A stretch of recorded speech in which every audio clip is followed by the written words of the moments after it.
Hello and welcome to another episode of Werewolf the Forsaken, the Bitches of Brewery Park. I'm your storyteller, Kelly, and tonight I'm joined by my players remotely. Now, you may notice that my players presently are just some static images. That's because on the side of Canada our internet speeds are strangely throttled, because we're on a little remote island, and we really need some fiber optic cable. So we're just using static images, which is going to make this way better for when I clean this up for podcast than it is for Twitch viewing. But I hope you enjoy regardless. So why don't we introduce the cast, starting with Claire. I'm Caitlin. I'm playing Claire Iwatani, a Rahu Ironmaster. All right. So in the top right, we have Kate. Hello, I am Amy, and I am playing Kate Powers, the Ironmaster Aelidoth. Aelidoth Ironmaster. Yeah. Yep. Yeah. In the bottom left, we have Brighton Lee. Hey, I'm Jen. I'm playing Brighton Lee, a Kahalith Stormlord. And finally, we have Megan in the bottom right. Hi, I'm Christine, and I'm playing Megan Butler, Raka Ironmaster. All right, so now we're going into, this is the season finale tonight, guys, so this is more of a wrap-up session than anything, but before we go in, I do want to say that this is a game where I would encourage viewer discretion or listener discretion, because there are some very mature themes, particularly in the opening fiction, which could be difficult for some people to handle.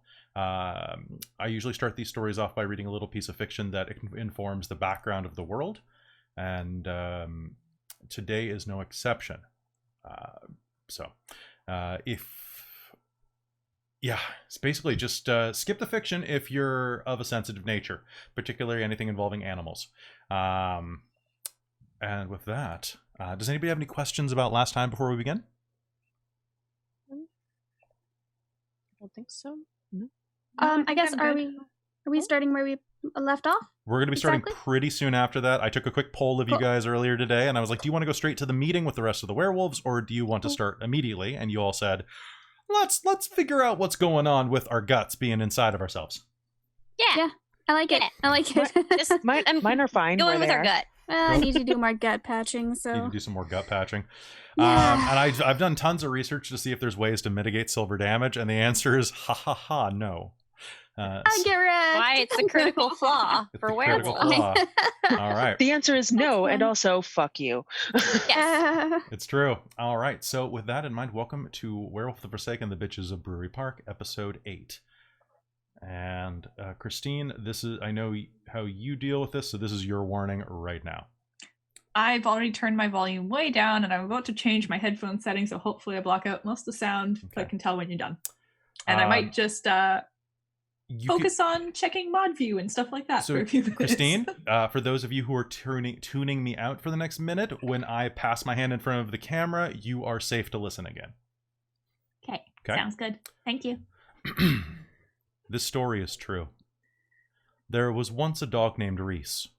He was a black mutt, the runt of his litter of 5, a bastard mix of bull terrier, Labrador, Dane, and some half-dozen other breeds. He was born with a crooked tail and a bent leg, brought about by a rough birth, but he was happy. He was abandoned with his litter in a cardboard box by a garbage dump. It was a scene not unfamiliar to the workers who found him, who called the local number for the local shelter, and went about their day while his box was soaked with rain. The miasma of the dump brought with it illness that compounded with the crawling infestation of parasites within days, and the shelter had little choice but to euthanize 2 of the litter. The 2 strongest went soon after, taken to homes by families with yards and happy children. Reese remained. No one wanted the crooked tail or bent leg. No one wanted the overeager mules and wines. It was a shame, the workers said each time he was passed up. Such a gentle little dog. 30 days passed, and the shelter marked down each one, counting down to when he would be killed to make room for more abandoned dogs. It was on that last day that a man came and found Reese. He was going abroad and wanted to leave something with his wife and young daughter. Reese was all wagging, crooked tail and lolling pink tongue. The man's daughter had recently broken her leg. The dog would be a good fit. And he was. And things were good. For a time. He grew larger and stronger than expected, his legs still bent, his tail still crooked, but a happy playing dog. He wore his early hardship with a human-like wisdom and was by all accounts a good, kind, gentle, and loving dog, if a bit rambunctious. But black dogs do not go unnoticed by those who would prey upon them, especially not the gentle ones. Reese was chained in the yard when the men came. They came during the day while the parents were at work and the child at school. They walked in the gate. He barked at them, lunged and wagged in confusion. These men took him as the neighbors looked on. The dog barked too much. His weird leg made them uncomfortable. The family would get a new one. They'd forget. Where the men took him is a place of horror. They stripped him of his collar, his tags, his name. They called him Bait. They threw him to larger dogs, maddened by hunger and beatings, and left the lame dog to defend for himself while they jeered and cheered. There was a boy there as well. His family had come over as refugees and took what work they could. They cleaned up after the dog fights. They put their children to work to pay for the tiny apartment they shared with 6 other families from their home country. But the boy was kind. He played with Bait, fed him, pet him, comforted him. Even when bloody and broken, the dog was gentle. He did not know why they hurt him. He still believed in the goodness of humans. He believed in the boy. When this was all over, maybe the boy would take him home. He was much less of a dog than he had been when he was brought there. With his bent tail, his crooked leg, blind in one eye, missing an ear, and with a scarred lip. But he was still gentle. He was still good. One night when the men held their monthly event, the boy and his family were brought in to clean and repair between fights. In the back room, Bait was thrown to the younger dogs to liven them up. He yelped and bled, and was so weak that they didn't even bother to cage him, merely tying him with a length of rope to a girder. He was too weak to move anyway. Too weak to fight. The boy was supposed to put Bait back in his cage, but he was too busy cleaning up from the main fight. There were too many men in the room by 24, and they were all screaming for the next fight. Screaming for the next kill. The boy had barely climbed out of the hole when they opened the pens. The men were safe at the length of a rope. The boy almost lost his foot. But the room was too crowded. The men were too rowdy. The mob was too thick. The boy was buffeted and knocked around, and back he fell into the pit, landing on his blood-drenched mop with the sound of breaking wood and a snapping bone. The dogs in the ring, long abused by humans, felt a sudden accord with one another. A mutual victim. The men did not help. They merely changed their bets while the boy screamed. If they heard the pain, they did not care. They did not hear. Bait heard, and he cared. And on broken legs he raised and pulled. The rope was not pulled tight enough, or tied tight enough. And on broken legs he ran. It was Bait that ran to the fighting pit. It was Reese that arrived.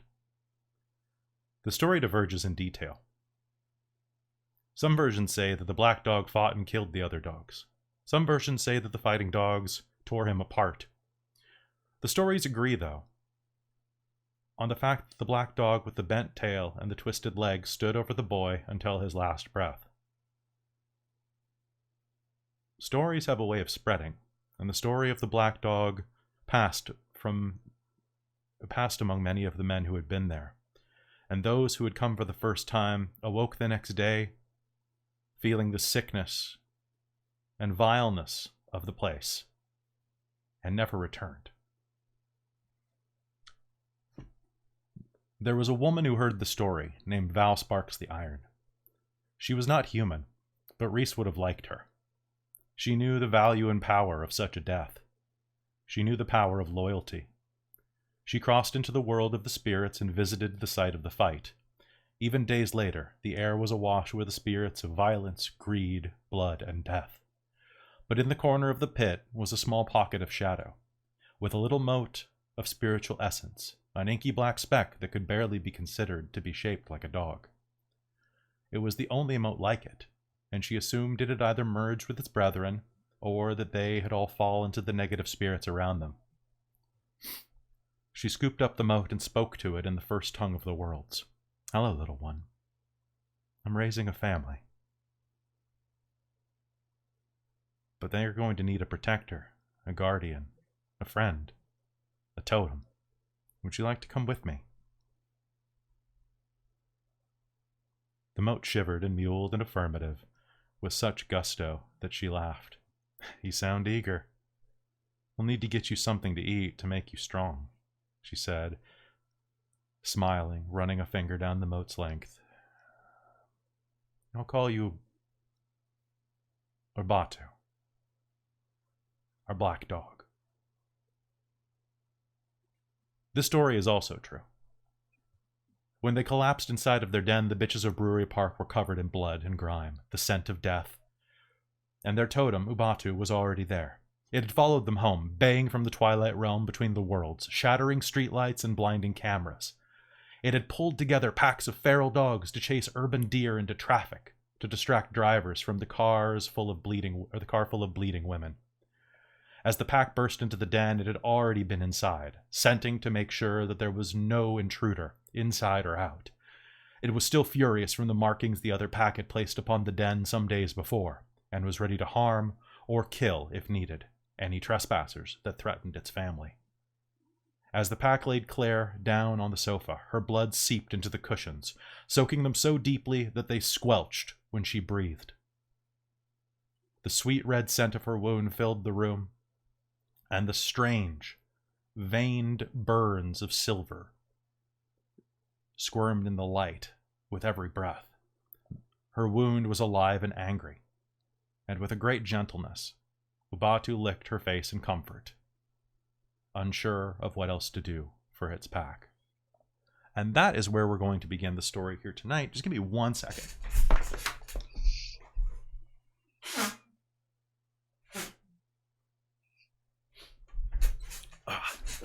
Sorry, dog stuff.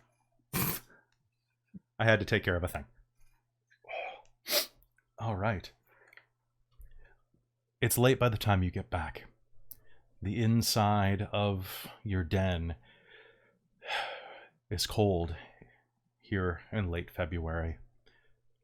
It's dark, and as you burst through the door and lay Claire down, you can feel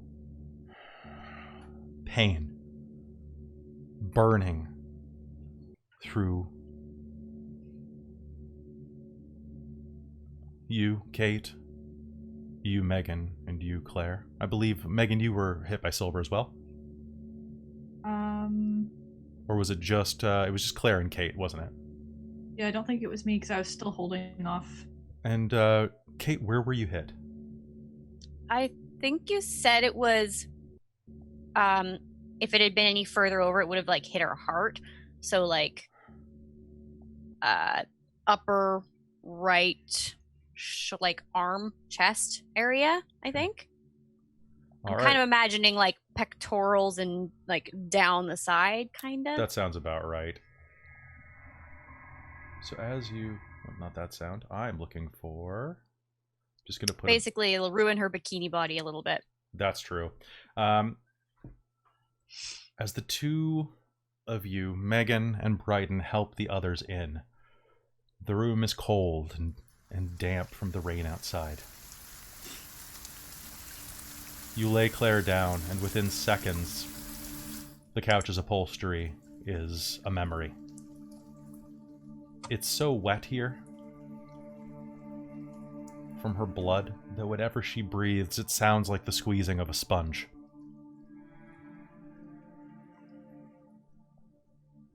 Kate, you move inside, being helped by Brighton, and collapse down onto the other sofa.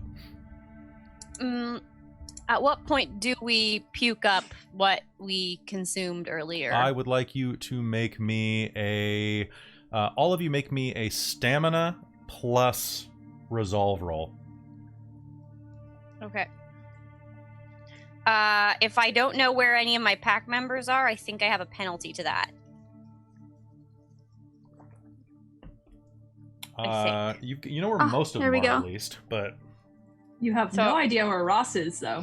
That depends. I think I'm on a minus. Then in that case, I'm probably on a -3 to the roll. Okay. Yeah.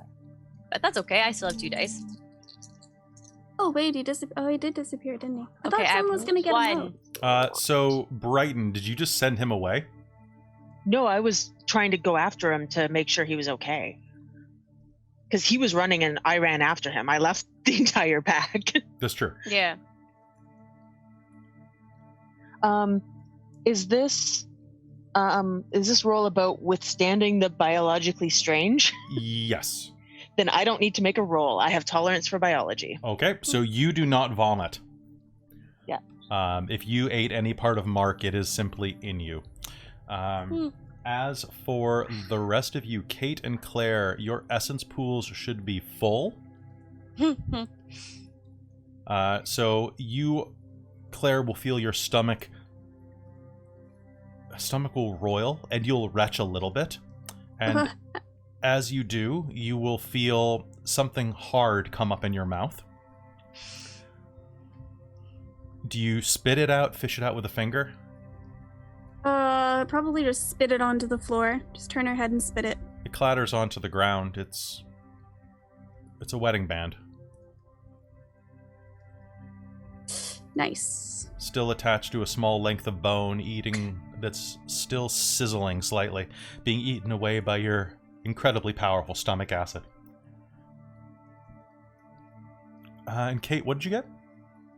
I got 1 success. 1 success? Okay. Side note, did we change the title of the what's being streamed on Twitch? Yes. We did? Okay, because it's okay. It just hadn't loaded for me yet. Yeah, Twitch is very slow about that. Okay, cool. Just wanted to check. Yeah, so 1 success. All right. So you are as well going to feel that moment where the retch starts to work its way up your throat. Ugh. And you feel uncomfortably full. That's horrifying. As you cover your mouth, you can feel bits of gristle stuck between your teeth. Ugh. And that disturbing familiarity. Now, may I ask you a question? Does Kate chew her nails? No. You feel an uncomfortable pressure between your molars. You reach in. Yeah. You are going to feel that there is a small shovel blade stuck between your teeth. As you wriggle it free, it feels like a giant popcorn kernel. But as it comes out, it's a man's fingernail. Oh, fuck.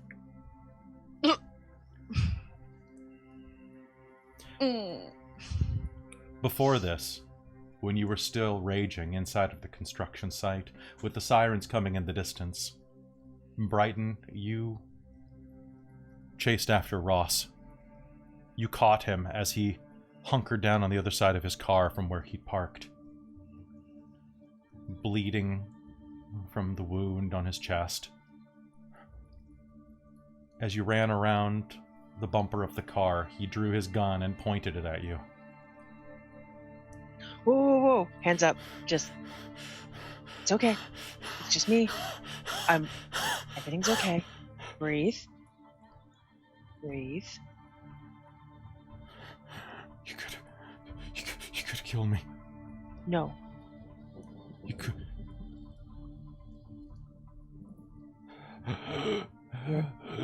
You're okay. Can I look you over? I need to see how badly you're hurt. Can you make me a presence plus persuasion roll? Sure. At a -3. Sure. That seems fine. Come on. Oh, good. That's a chance die. Oh, actually, wait, one moment. You may add your what's your primal urge? 1 or 2? 1. Cool. Make it at a -2. Yay. You can add your primal urge to social rolls with your pack. Fair. Awesome. So that's one die. Can I spend a willpower? Yes, you may. Awesome. I have lots of that. Okay. Oh, come on. Come on, computer. Give me the dice roller. 1 success. He doesn't set his gun down, but he raises his hands. We need to, you need to get out of here. You need to go. Are they gonna? I want to make sure you're going to live first. It's not deep. Okay. Can you get yourself to help? What the fuck am I gonna do, Bryden? I don't know. What happened to Sullivan? He's dead. The fuck do I? How am I gonna explain this? They saw me. We're okay. How? Fuck. I need you to do me a favor. Of course. Promise me. I promise.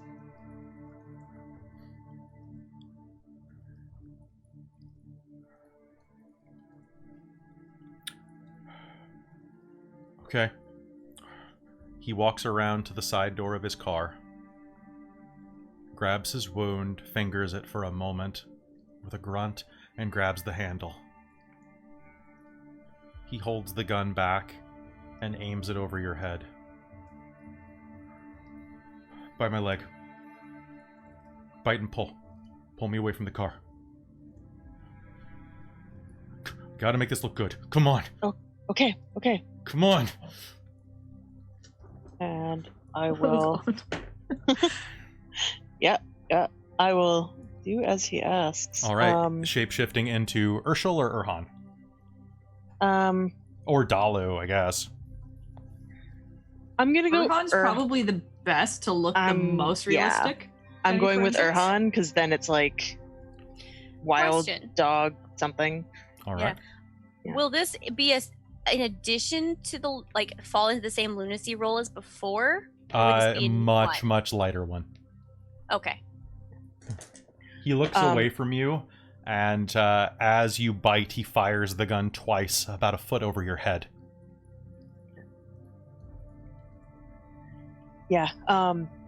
Also, just so you know, I am out of essence, so that was, the full round of shifting and not instantaneous. Not that we're in Actually, hold on one moment then. Yeah.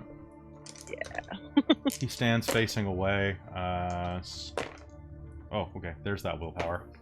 He stands facing away, and you can see the gun held tight in his right hand as he holds the door handle. It's trembling, wavering over you. Behind him, you can hear yourself with that awkward... It's almost comedic, the awkwardness of it. Like when you are on a date and your stomach gurgles up through your mouth a little bit. Or when you hold in a burp. Or when you feel yourself sniffling during an exam in a quiet room, but is on the quiet street with nothing behind you except for the sound of snarling 2 blocks away. The sound of sirens approaching. Is the much closer sound of you shifting down, your bones snapping, rearranging. Your flesh stretching, your fur growing. The gun shakes violently. Where do you bite? I bite in a part of the leg where I don't expect to hit an artery. You have calf or mid-thigh is probably the easiest way to do it, like outer thigh. So yeah, calf or quad? Calf probably, actually, because that just seems more like a... It'll probably be the closest to you. Yeah, that's what I'm thinking. All right. You bite and rend and pull him. He fires twice into the air and screams, okay. I'll let him go.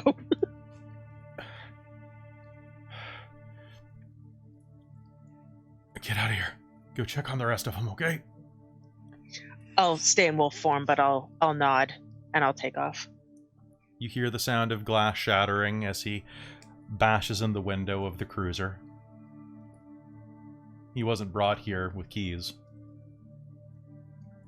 And you hear him shouting into the radio, "Officers down! Officers down!"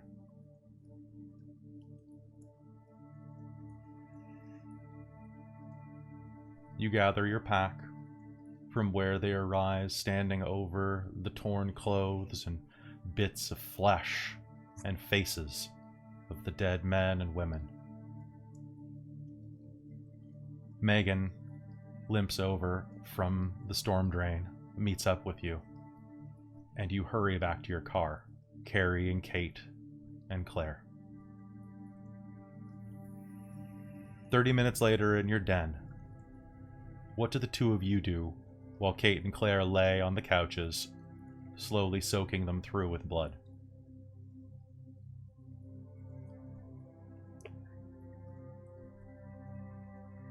I guess now I would know that they could heal this. It will not increase, but this is the nastiest wound you've ever seen. It honestly, as you, with your medical training, you go over and take a look at it. This looks like a gunshot wound, but it looks like a gunshot wound that has had mercury poured into it. You can see that bits of blackening silver streak out, and as you look at Claire, her back has not been unarched in 20 minutes. She is stuck in a convulsion of pain. Do either of their wounds, are they like through? Checking Kate, you can see where it punched out next to her back, missing her spine but snapping one of her ribs. As you check Claire, you see no exit wound. Shit. I'm going to... You have the equipment for this type of work in the den. Okay, I'm going to get Brighton on Kate and probably get her to a bathtub and start pouring water through that to wash whatever she can out to help. You pour water into the wound and it hisses. As you touch it, her skin must be 20, 30 degrees hotter than it should be around the wound. And then I start doing whatever I can to help Claire. All right. What we're going to do is make an extended medicine roll.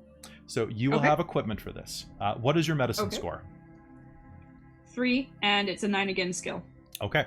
Well, I also have first aid specialty. Okay. You would need 3 points of medicine not to take a penalty from doing bullet removal surgery on something like this. So that's good.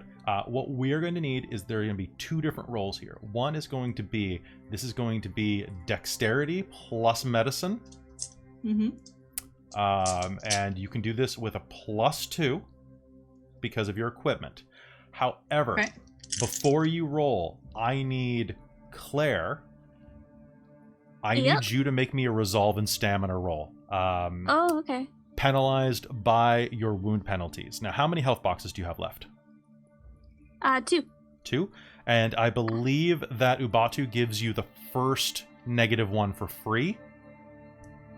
So, because of iron stamina, right? You have iron stamina 1 or 2 from him. I forget. I think it's 1. So you are only at a -1. Oh, okay. That's nice. Mm-hmm. It's pretty good. Mm-hmm. Oh, let's see how this goes. As Brighton's saying to Kate, basically, she's just like, she's kind of trying to be, trying to be stoic, but she's also being like, I'm sorry, because she knows that this is just probably terrible pain. Okay. Kate's in.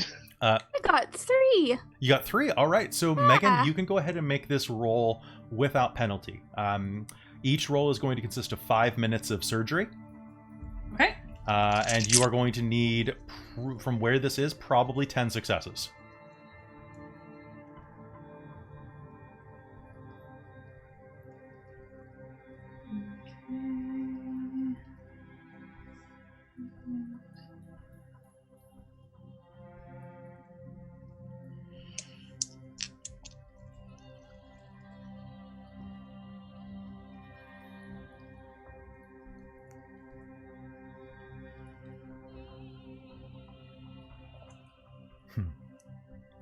Okay, so that's 6. That's 6 successes. Claire, you grin and bear it and bite down on whatever is nearby, be it a bar of soap, a bit of shampoo, your piece of belt, as you lay in the bathtub and Megan begins to work. She cuts open a bit of your flesh, pulls it wider than it needs to be. Well, pulls it as wide as it needs to be, I suppose I should say. And it is the most painful thing. As she cuts into the side of... I mean, it hit you in the stomach line, right? Like, low stomach? You're muted. You're muted, Caitlin. You're muted. Oh, no. Oh, no. Oh, there we are. Okay, good. It's because I was typing. That's okay. I don't think we ever actually said, but it was so much damage that I imagined it was like most of her torso. Yeah, it was probably sternum, like solar plexus area, like the really bad spot. So she cuts open, and even now, as you cut open, just a half hour from the injury, there is a squirt of pus as her body desperately tries to heal around this wound. You pull it open and begin to dig. Do you have any points in firearms? No. Okay. You can see that the bullet fragmented when it hit. You managed to pull out 3 pieces. Silver shrapnel. Thankfully, the area around her body, unlike a normal bullet wound, it seems to repel away from these shards, making them easier to find. You play... You work... I was about to make a really bad metaphor, but I'm going to back off that. You slowly pull off... The worst game of operation. That was the joke, yes. I was like, no, that's not thematic. Let's back off that. Thanks, Amy. That's good. You got my back. All right. You pull out those shards, dropping them onto the floor. Even as you touch them, just to get them out of the way, you make the mistake of brushing with your hand and just feel them sizzle against your bare flesh. I get extra careful with tweezers. All right, you can make me the roll again after. Claire, make me the roll again at a -2. You did very well the first time, but every time that Megan needs to make a roll, you're going to take an additional -1 because it's just harder. And do we have a bathtub at... Yes, the 2 den? successes. Ooh. All right. Yep. Megan, you may make it at a -1. Do now. Oh, pardon me, at make it flat, actually. Stamina and resolve and strength are the only thing I'm really good at. That's good. I'm glad you got shot then. I'm glad it was you and not, one of the others. That's true.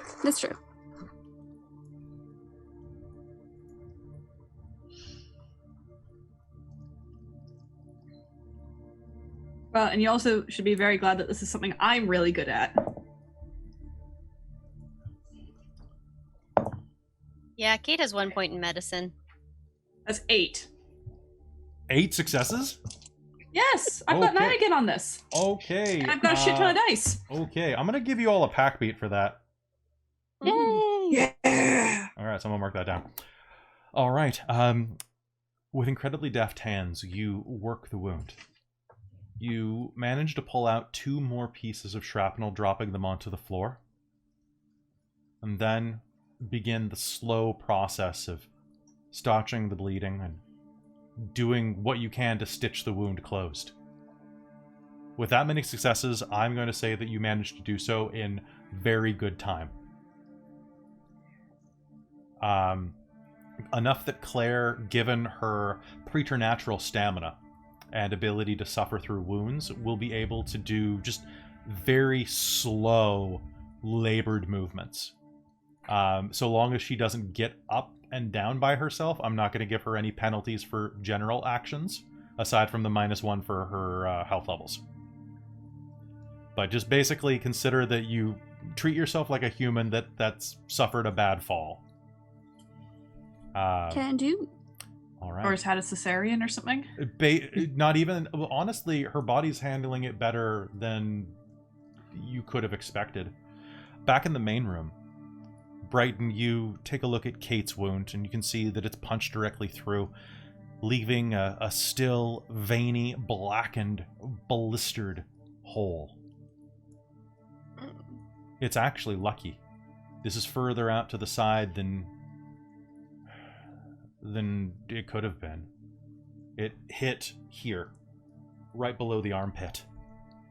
One of the ribs that it is hit is badly broken, and you can hear a soft wheezing. The bullet nicked the bottom of her left lung. Is it in your left side? I thought was stabbed. Did I also get shot? Oh, you're right. Oh, I think you were stabbed. You were stabbed. Okay. It raked along your side here, and it would have snapped the bone as it went in. That's what happens when we run our game every 2 weeks. Things. Yeah, it's all good. That's true.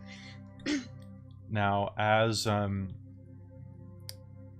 line of silver is a deep gully of flesh that is blackened and blistered.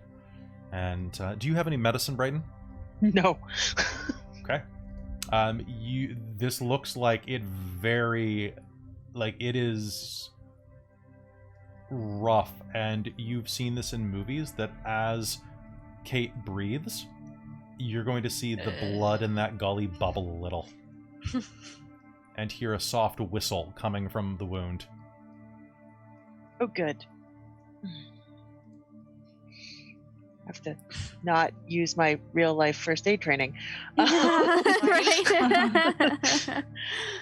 Yeah, I'm starting to think like, oh, shit, maybe you don't want to follow Megan's instructions and to rinse it out. She probably will follow Megan's instructions. She'll be like, I have to clean the wound. I know this is a thing. It's and silver. This is bad. The traces Right? of silver. Cleaning the wound is good, right? Yeah. Yeah. So that's what I'm Make sure going to do. nothing's lodged in there.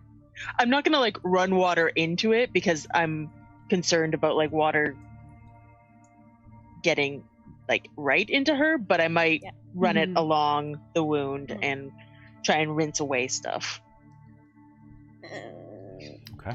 So, would you like to make a medicine check for this, or are you just trying to keep yourself busy?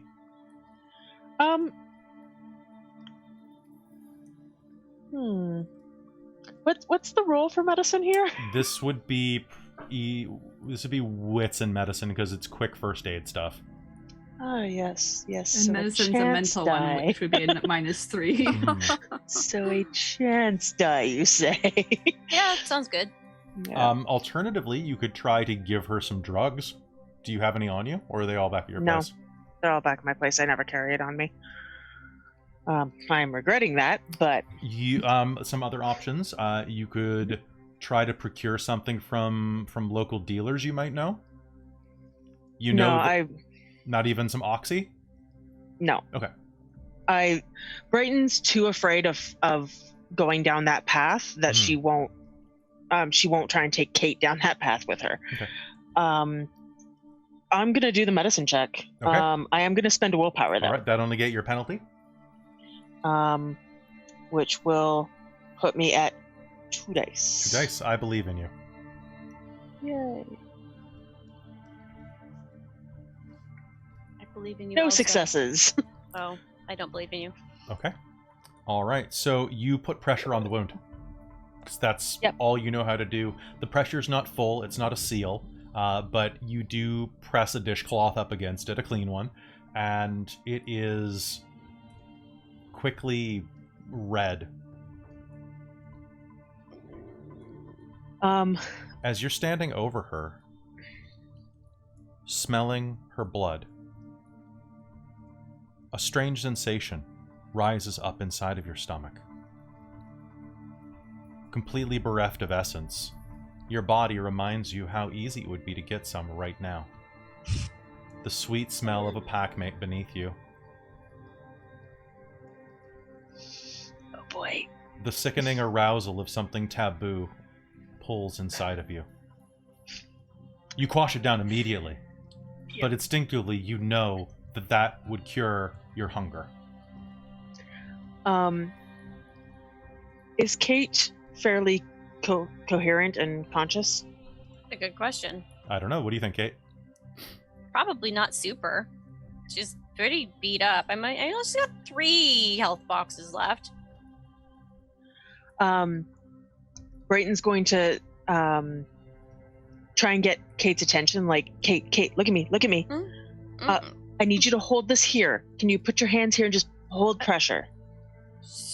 Yeah, I can do. Okay. Just hold pressure, okay? And then Brighton is, as soon as, if Kate's able to do that, then should be able to. Yeah. Then Brighton's gonna walk away kind of quickly and call our EMT friend. Kate's gonna puke. All right, it's going to come up with bits of finger. I think I ate something bad. Brighton. You're fine. You're gonna be fine. The phone rings. Ow. Hey, Brighton, what's up? Hey, are you on shift tonight? For like another half hour, yeah. Okay. We got into a very, very, very bad fight, and I have no idea what the fuck I'm doing right now. But Kate's bleeding, and there's a wheezing, bubbling sound, and Okay. Wheezing. I don't know what to do. Where was she stabbed? Cut? You said cut, right? Yeah, she's cut. She inside. I think it caught one of her ribs. Okay. How many? Okay. Where on her side? I'm gonna go back towards say on the Kate. ribs. Okay. Start at the armpit. Yeah. How many fingers down? A hand. I'll count out. Yeah. It's basically if you spread your fingers, it's the 3rd finger down. Okay. Yeah. Okay. Do you have? Are you at your house? Yeah. Okay. I'm going to assume that we don't have to worry about. Hold on one sec. You can hear him stepping away. I'm assuming that we're not going to have to worry about infection, given the way that you guys heal. Okay. I don't know. It was okay. It wasn't normal. Okay. If we do, then there's another way you can do this. Do you guys have any saran wrap in the kitchen? Yeah, somewhere. Okay. What you want to do is you want to get something plastic on that part that's bubbling and sucking. You want to create a seal. It's nicked. Okay. It's cutting into her lung. Okay. Okay. You want to just block that off. Okay. That's your first step, is making sure that she doesn't bleed into that. Okay. Okay. I'll rifle through the kitchen to find saran wrap. I'm gonna call in. Do you need me, or do you have some? Megan's here too, but she's seeing to Claire. Okay. I'm gonna call in. I'm gonna try to be there in a few minutes. Okay. All right. I'll see you soon. Okay. Thank you. No worries. Hey, Gina. All right. So I just want to point out that he asked if you were at home, not at the den, and you said yeah. He doesn't know where I actually live. I'm assuming. Okay. Yeah. Yeah. Okay. And this is your EMT buddy, whose name should be Kit Roscoe. Kit Roscoe. Yeah. So Kit. Yeah. Yeah. Megan's friend from work. All right. So he'll hang up, and we'll start heading his way toward you. I will look for saran wrap. Yes. You'll be able to find a roll in the kitchen that means it is probably semi-sterile if it's on the roll steel. Like, it's better than using any other plastic you'll find, like a credit card, and much more malleable. It'll work for the short term. Cool.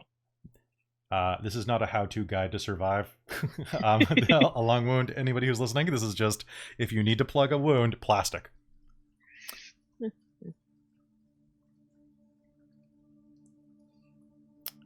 You'll get a text message a moment later that says, three sides. Let the air, try to situate it so the air can go out but not in. I'll just type okay, and make sure to follow directions. Kate's a little floppy. Yeah. As soon as I've got that kind of set up, I'm gonna make sure our door is unlocked, and then I'm going to not be right near the source of what I want to eat. Okay. And I might even run down to our locust for a minute just to get a little bit of essence. All right. Rushing down into the locust. I'd eat the pack. You open the door, and you run down the stairwell into the basement where your locust, the old copper still in the basement of the brewery, is. As you rush down, you see that the lights are on, a couple of the overhead pot lights. Oh, hey Brighton, you hear a voice echo from down below. It's Nicholas. Uh-oh. Nicholas, hi. Holy shit. Right. You're covered in blood. Yeah, are you okay? And he'll rush up to you and start, like, holding his hands out, not making contact with you, but... I'm fine, it's not mine. Kate and Claire are hurt. Megan's looking after Claire. Kit's coming. Okay, you're not hurt? No, I'm fine. Okay, and he's gonna push past you and run up the stairs. Yeah. What the hell did you do, Kate? He's gonna say as he rushes up to you. Oh, hey. Okay. It's a little hard to breathe right now.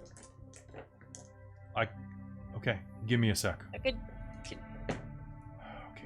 just wait here, okay? He's gonna run upstairs to his room. Brighton, you head over to the still.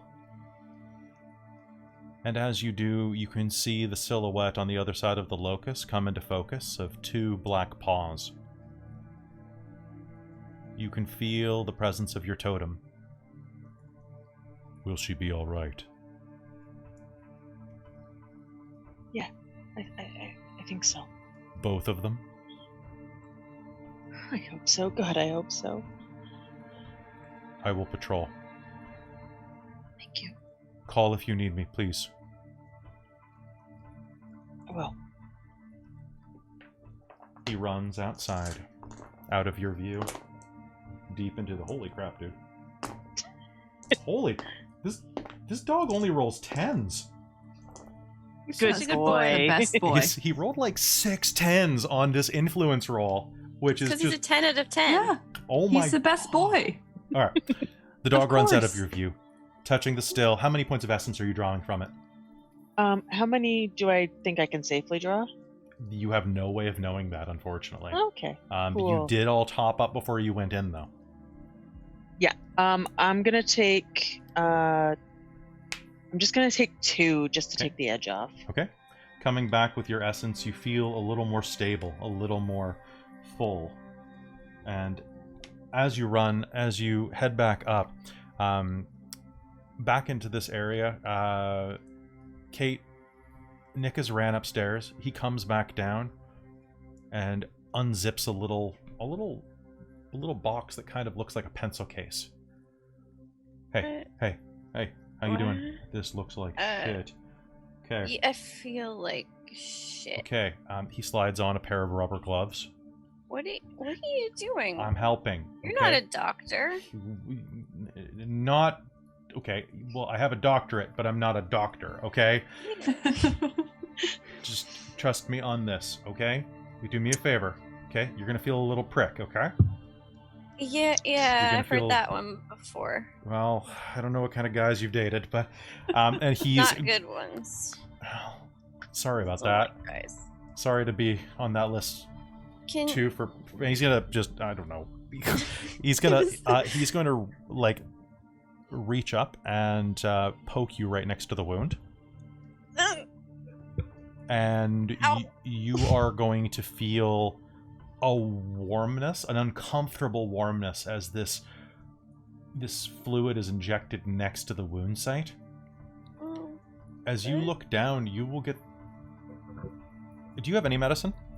She has 1 point in medicine. You see that whatever he's injecting you, normally when you're injecting someone with something, Caitlin, on a full syringe, you're injecting usually like, what, a fifth of it?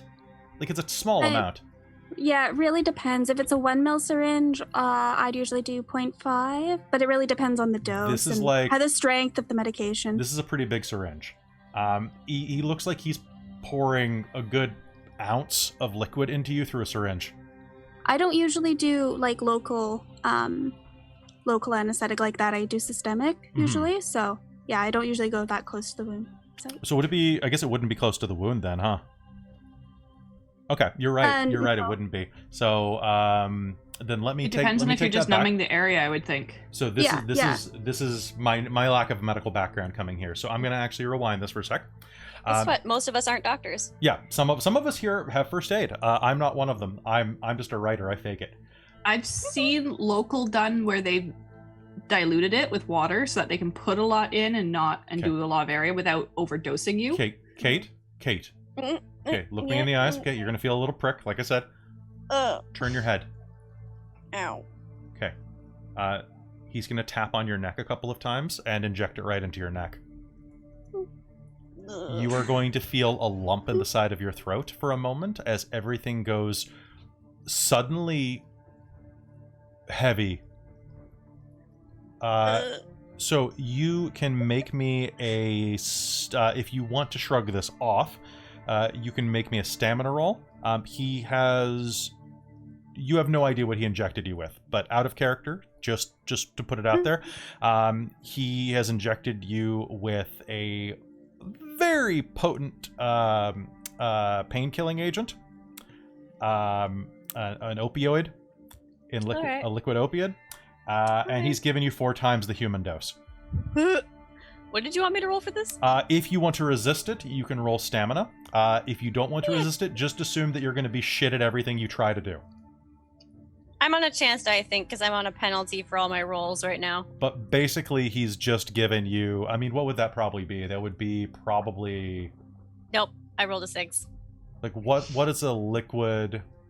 What's a liquid you would inject in someone for that?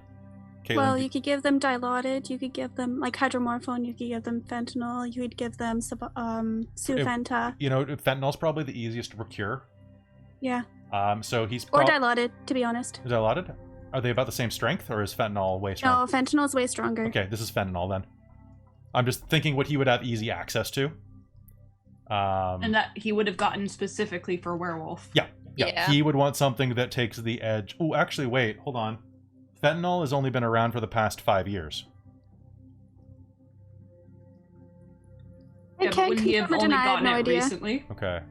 You know what? He's refilled that kit. We'll say. He's upgraded it. He's upgraded, so I'm not going to get into the nitty-gritty of this. He injects you, and you feel a warm numbness rush over you. Ooh, loady. And you see in the corner, Brighton comes up from the basement. Can you take over here? I've given her something for the pain. I'm gonna go. I'm gonna go check on Claire. Brighton. Yeah. Can you get my phone? Megan? Sure. I need to call Addie. Do you just need to know where she is, or do you... No, I need to tell her that Cass was shit. Okay, we're not gonna send those messages. And that I love her. No, we're not gonna send those messages. Not right now, okay? I can check on people for you if you'd like. Amy, take a beat. Don't text your ex. Don't text your ex. This is the perfect time to text your ex. Are you kidding me? All right. Nicholas is going to move into the bathroom with Claire and Megan. Oh my god.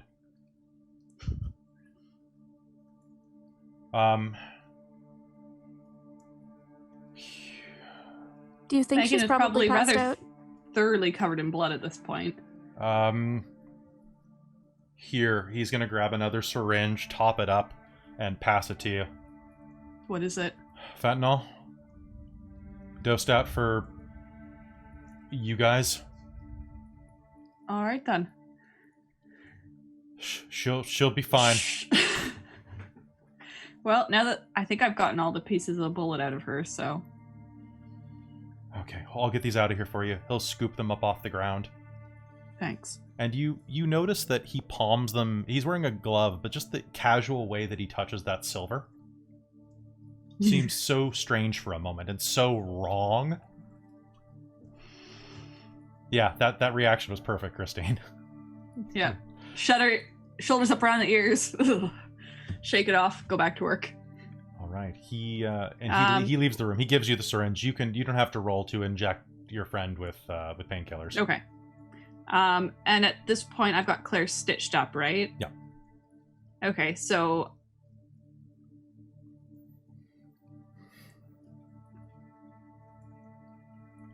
at this point, I'm going to carry her back to where Kate and Brighton are. Okay. So I can start walking Brighton through stuff, because I know she doesn't have much. All right. So back in the living room, you can see that while you are slowly carrying Claire back, Nick is in the background during this scene. He is stripping the couch down before you get there, swapping its cushions out. The cushions were always very bohemian. They didn't fit the couch. They were all just kind of randomly, haphazardly chosen. Like, you loved the couch frame so much, but you just kept swapping the cushions out, and now you know why. He grabs some cushions from the easy chair, swaps them over, reaches into a drawer under the sink, and pulls out some plastic tarp. I thought that was there. He's just fixing things. He puts boiling water on in the kitchen. He basically will act as an assistant to anything you need in the scene. Awesome. I am going to take advantage of that and validate him all at the same time. Because that's the sort of person she is. All right. And as you're doing so, he has left the bullet shavings, or the bullet, down on the coffee table. He's just dropped them there. In a clean ashtray that hasn't been used because none of you smoke, but it's been a paperweight. I'm gonna warn Brighton that they're there. Don't touch those. Shit burns. Do any? I called Kit. He's on his way. Awesome. Okay, he should have clean shit then for finishing this up. Okay. I'm going to leave Claire with her wound undressed then, so that Kit can look and make sure that I haven't screwed up horribly. Because she's had a lot of first aid and medicine and all that sort of stuff training, but she's a physiotherapist, not a surgeon. You mean you didn't have surgery classes in college? Yeah, right? Surprising. Do any of you have any points in firearms? I have one now. Okay. Nope. For Kate. Nope. Kate, I want you to roll me a chance dice. Okay, sure.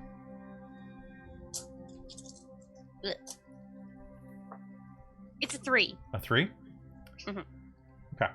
I'll let you roll again in a minute, but for now, Okay. you're just kind of lolling on the couch. And I'm gonna have a look at what Kate has done to her and So yeah, medicine roll. A medicine roll. You can go ahead and give me a Dex and medicine first aid roll, and you can do this at a +3. Hey, Megan. As you're looking at her, I'll be like, Kit told me to put the saran wrap on like that. She might have nicked her lung, I think. Was she bubbling? A little bit, yeah. But her breathing still seems okay, I think. So.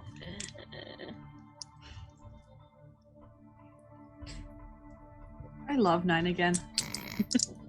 Hacks. Like, It's love.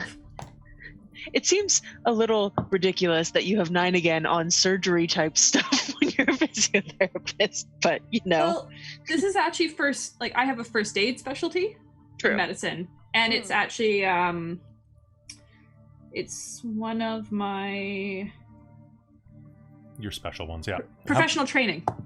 That's what I know that. I know what it's from. I just think it's ridiculous, like the amount of stuff you can do. Yeah. So, how many successes? 10. Okay. You are going to be able to handle this. Okay.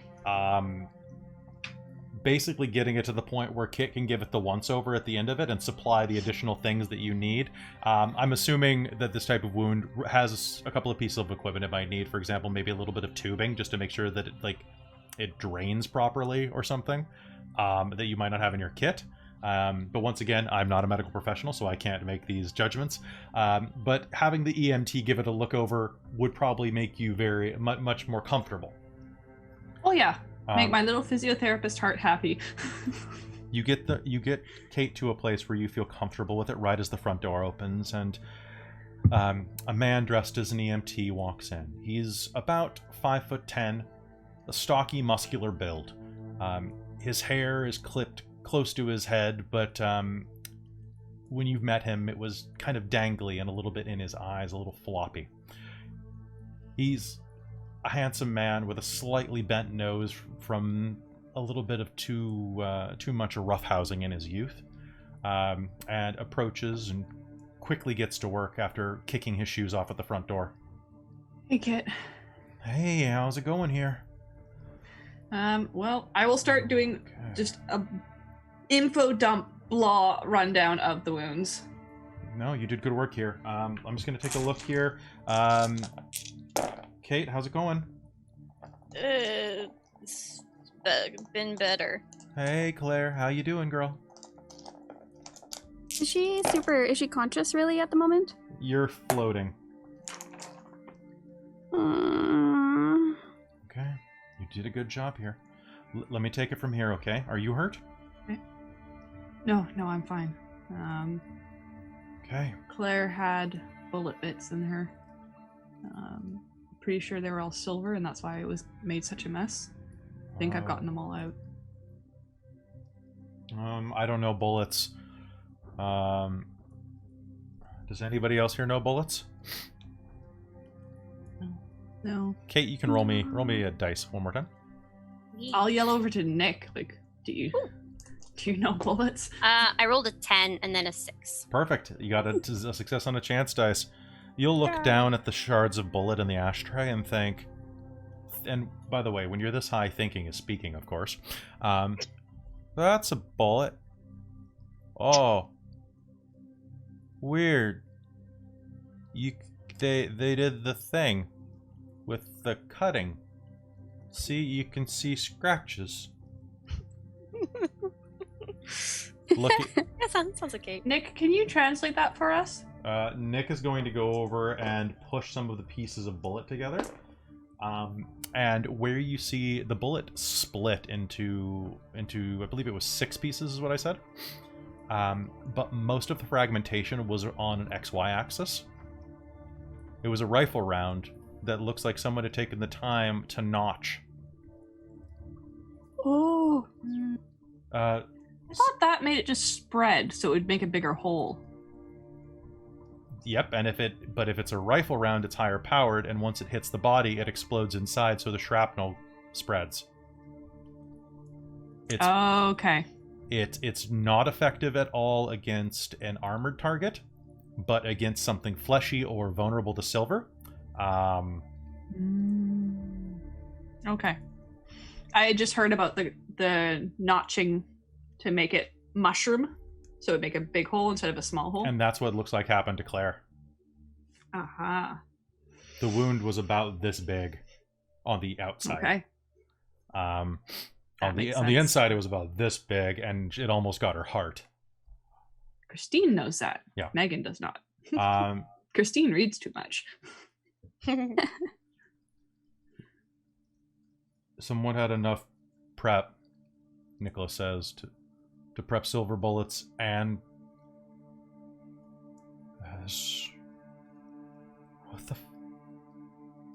What the fuck happened?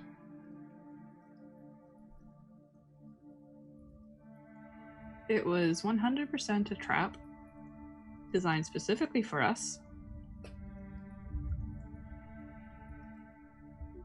And they took Ross to make sure that we went.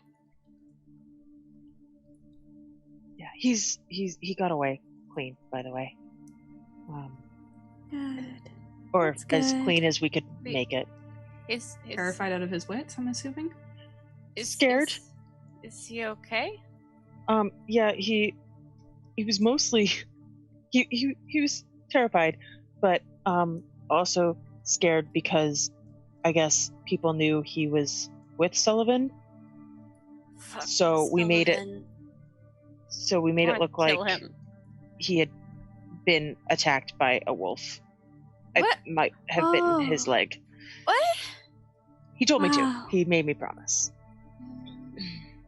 But then he That got makes on the sense, 'cause radio then and at least yeah, he could just good luck of managing to escape instead of he fired off his being gun a the few only one times. untouched. Yeah, fired off his gun a few times, then got on the radio calling No, officers down. I hit him. Ugh. Did I? Did I hit him? But he wasn't in any immediate danger of like bleeding out or anything. Claire, as you're Okay. saying that, your So- fingertips are red with blood. Oh, I think I hit him. That's not good. It means we didn't eat him. Jesus. Oh, that's good. He's gonna be angry though. I don't. I don't blame him. I don't want him to be angry. I just want him to be okay. With that, Kit goes around making sure that you're all patched up as best as possible. Just basically putting the icing on what Megan had already done. When he finds out how much of that opioid solution that Nick injected you with, he gets a little shrill. Are you fucking kidding me? They can handle it. You better be fucking right, because that would kill a moose. I'm floating. Megan's just gonna break and start Feels laughing okay. her ass off on the floor. Hey, moose aren't funny, Kit says. Have you Moose ever are actually scary. Yeah. Moose are fucking huge. with that? I could eat a moose. No, I couldn't. not I'm so hungry. full. I couldn't eat anything right now. Didn't need to know that. I think. Oh, Yeah. okay. So you guys are gonna be fine. You're gonna be fine.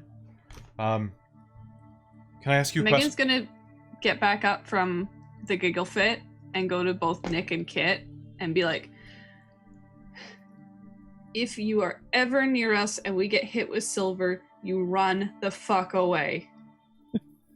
Promise. Nick is just gonna give you the yeah, I know look. And Kit'll, if you guys get hit by silver, I'm gonna try to save your lives. No. No, You're gonna no. run the fuck away. It sends us into death rage, Kit. We can't control that shit. And if you're packed near us, we will try and force you into it as well, and you won't be able to go into it. That's why Ross is scared out of his mind right now. Okay, well I'll check in with you later then. I'll After do the it, fact. okay? Yes. Can you Yeah. call Ross? That's better. He might need a friend. If the cops or ambulances got him, probably would be better to give it till the morning. Fair. So you guys get some sleep, okay? Okay, I'm gonna stay here tonight to make sure that nothing happens to you while you sleep. I love you. I love you too, you. kid. Okay? Okay. Megan's gonna pull him into a hug of, you're a good friend. And just be like, Yeah, I'm pretty good. she's getting a little wild-eyed, just like, holy shit. Also, Now that she can relax. did you know there's like 30 dogs outside of this place? Yeah, they're all very good too. I'm Can we sure. keep them? They're just sitting there. It's weird. They let me in. Yeah, they would. Don't worry, Yeah, they're good boys. They're And watching out girls. for us. All of them. Megan's gonna go start rooting through the fridge and see if she has any food. You In fact, we we get probably have. have leftover Chinese, a lot of noodles and stuff. Oh yeah. Well, I was thinking, given that Ubatu is our totem, Hmm. do we potentially have this happen before and keep kibble around to feed random dogs? Maybe. it's something he can do. There are presently 28 dogs outside. I want to see them all. That's You should bring them inside, then we can see them. I'm gonna start trying to feed some of them. Okay. You go out and feed the stray dogs, and we are going to segue into the morning. All right, so you all survived. Congratulations. Puppy pile. Nice. I'm so proud of you. And once Okay. Kate and Claire come out of their drug-induced craziness, I'm going to explain to everybody what I saw, Okay. Being naive. So the next what morning, Bill did, and all that stuff. You'll awaken. You hurt like hell. Even those of you that were unharmed are going to wake up feeling stiff and awful. Rain is pounding on the big glass windows on the side of the den. But you're alive. Kit has waited for you to wake up and take over Brighton and Megan, and goes to one of the spare rooms and goes to sleep fitfully. There are still a dozen dogs waiting outside, laying around as the sun rises. Go feed them. And after everyone awakens, you, Claire and Kate, are actually going to be quite sober. You feel, if anything, just dehydrated. And a churning in your gut that says that you're probably going to have some digestive problems. But beyond that, just the wounds. It could be worse. As the rain falls outside, you begin to talk about the last night, piecing together. Because Kate and Claire, your memories are very patchy. And from the moment of Caruth, the next thing you remember is being hoisted up by Megan and Brighton. Oh, okay. Megan, you... Can we... Oh, sorry. Go ahead. Oh, no. I was just gonna be in character, but that's okay. No, go ahead. Oh, can we talk about what happened? I'm a bit lost. Ow. yeah.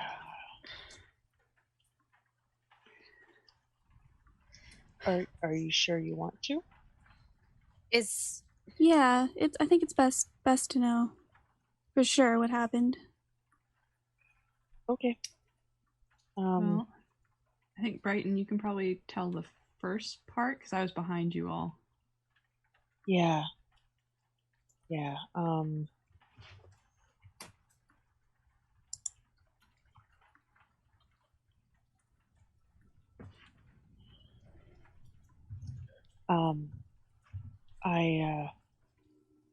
You guys got hurt and went into death rage, and Kate, you tried to attack me to get me to join you, but you've sorry. really got to work on your aim, girl. And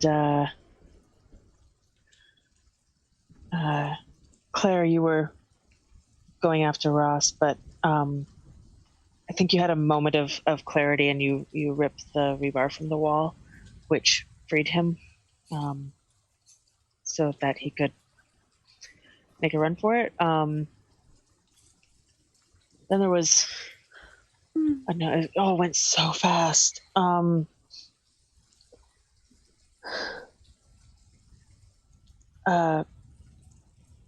Hey Kelly, remind me about what happened.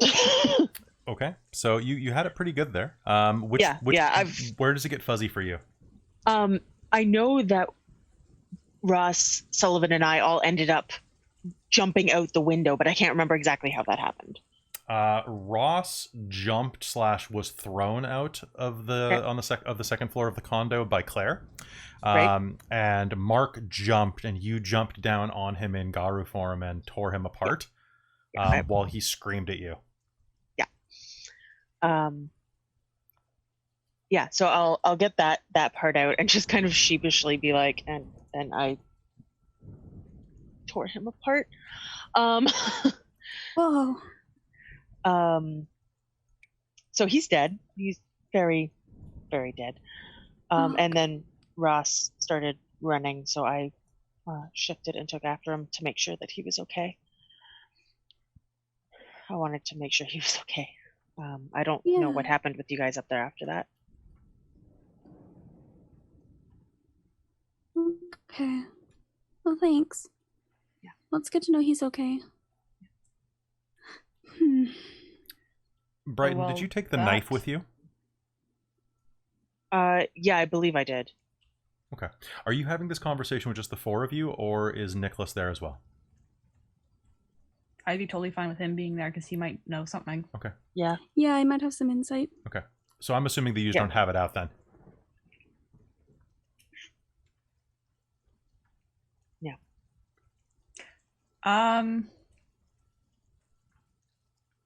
I probably would have dropped whatever I brought on the coffee table. So the rifle, and I also have a silver knife. Oh, you have the silver knife? It's on my sheet. Okay. So I don't know if I thought that Phil had it with him as well. Oh, you know what? It's because you ran back to check, and Brighton ran off to help Ross, so you would have been there first. Oh, okay. Right, okay, so I picked it up then. You picked up Mark's knife. So as you're starting to talk here, the rifle's already on the table, and you will pull it's a long, almost Bowie knife. That mid-size range between a hunting knife and a Bowie knife. Oh, that's big. And I think you had told us that it had been Val's or something like that. Or we recognized it or something. As you pull it out, Nicholas will visibly react.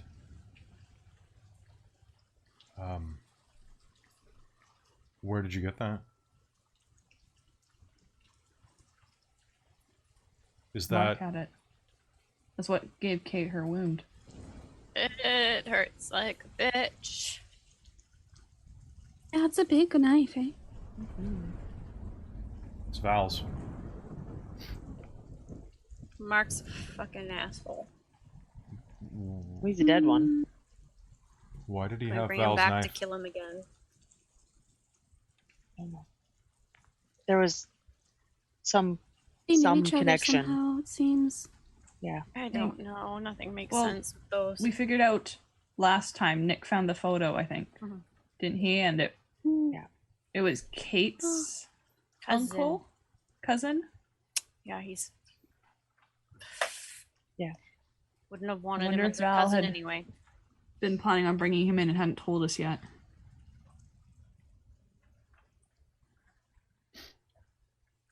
I'm sorry I cut you off. What were you saying? Megan, before you pulled out the knife.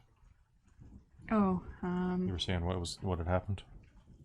So, well, I was behind all the rest because I created distractions so they could get up the stairs. Yeah. I ended up going up, getting to the second floor when I realized that, they were getting shot from the other building. So I went and found whoever that was. It looked like Phil Sullivan. But after, we traded a hit, he tried to shoot me, didn't manage. I think he did.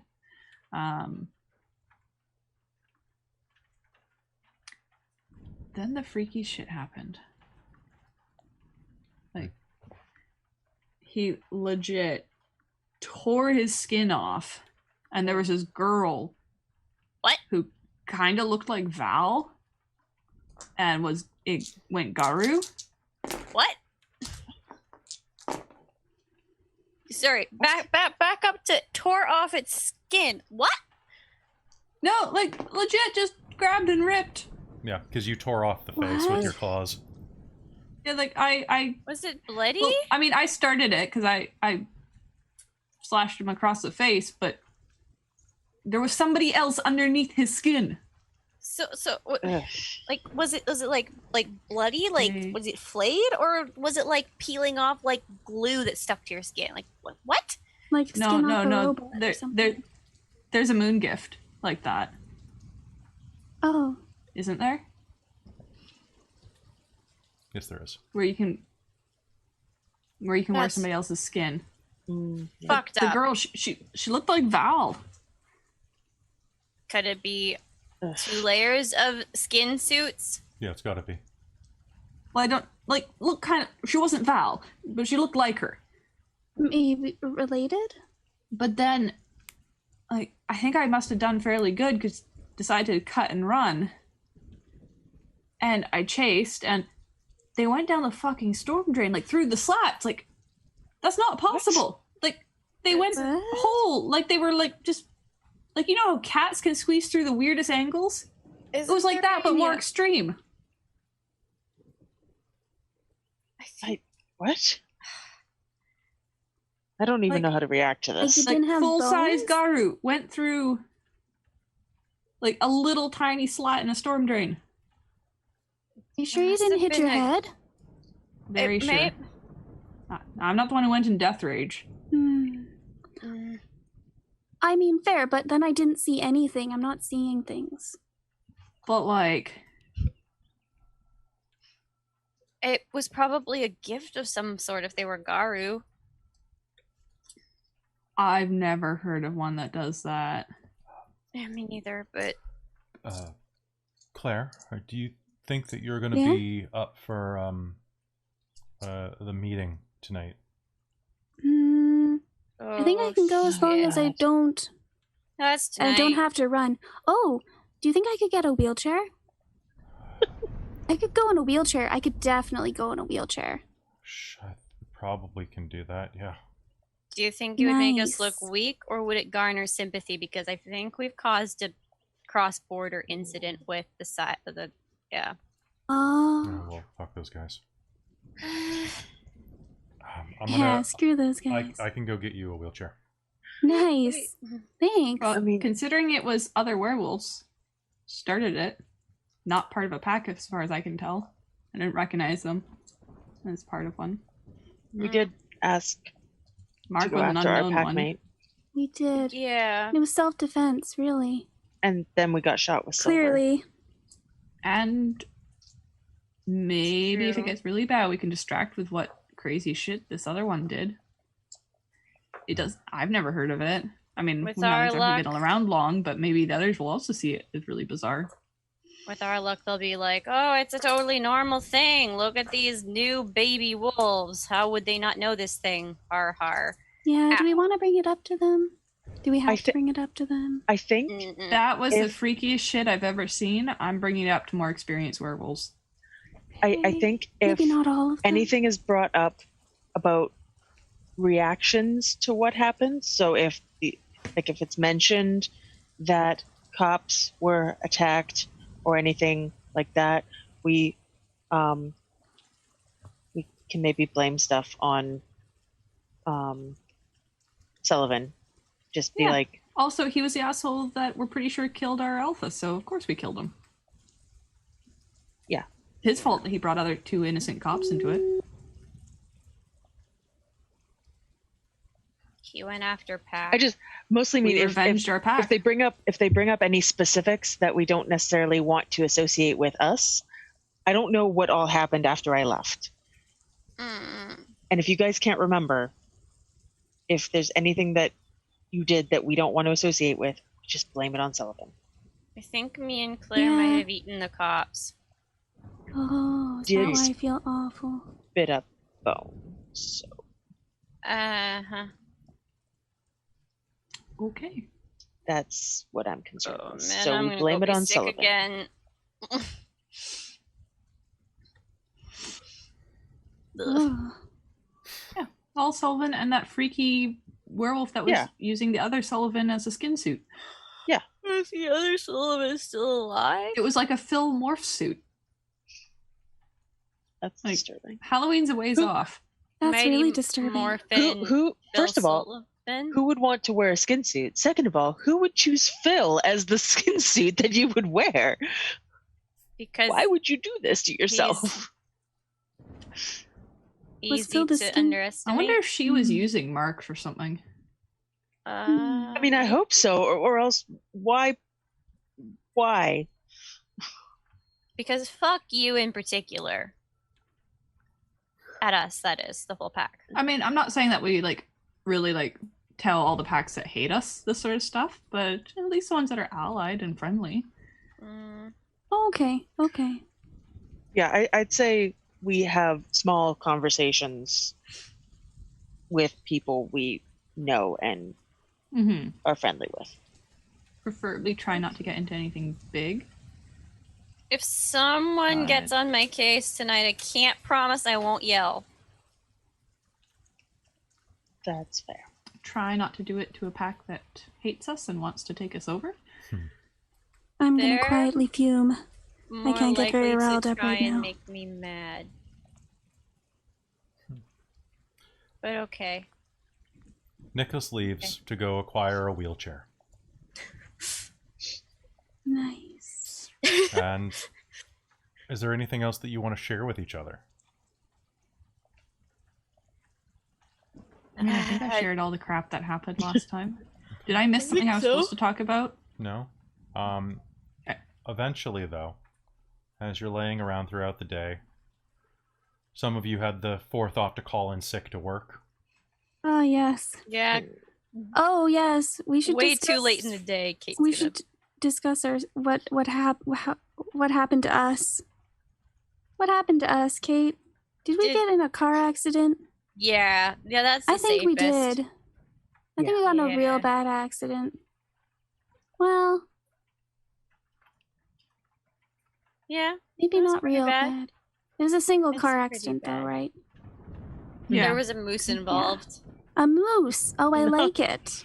In Vancouver? Not here. Not in Vancouver. Like, I don't know. Then where were you? In that Surrey. You found. you just found a moose walking down the street in Surrey. Claire, your phone will ring. Oh no. Oh, laughing hurts. Why would you make me laugh? It is a phone number that you recognize, and the name is Ross. Oh no. Oh shit. You okay? Can I answer that? Hello? Hey. Are you okay? Yeah. Um. Yeah, real beat up, but are you okay? Yeah, I just woke up. I'm in the hospital right now. Oh, good. I got attacked last night, and, they're letting me make some phone calls now.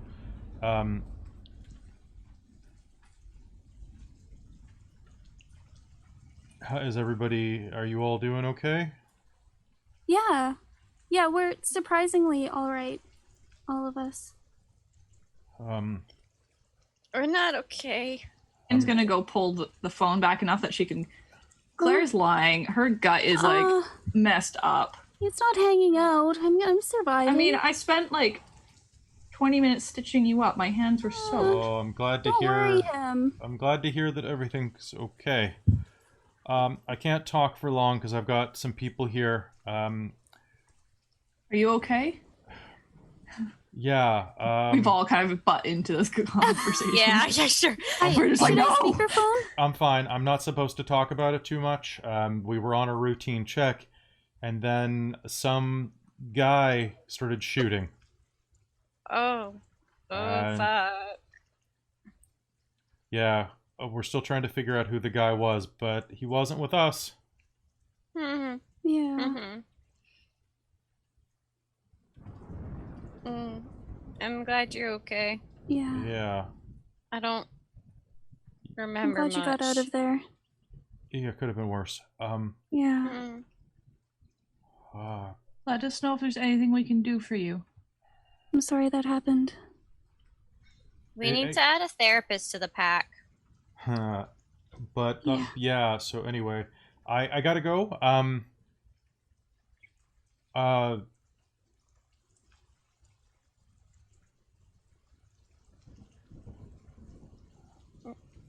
He wasn't whatever. I don't know what happened last night, but I don't think it was supposed to go down that way. No. No, I mean, that's not why Mark brought me there.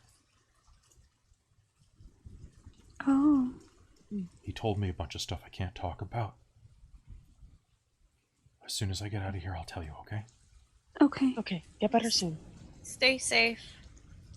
I'm really glad you're all right, though. The dude with the rifle wasn't with him.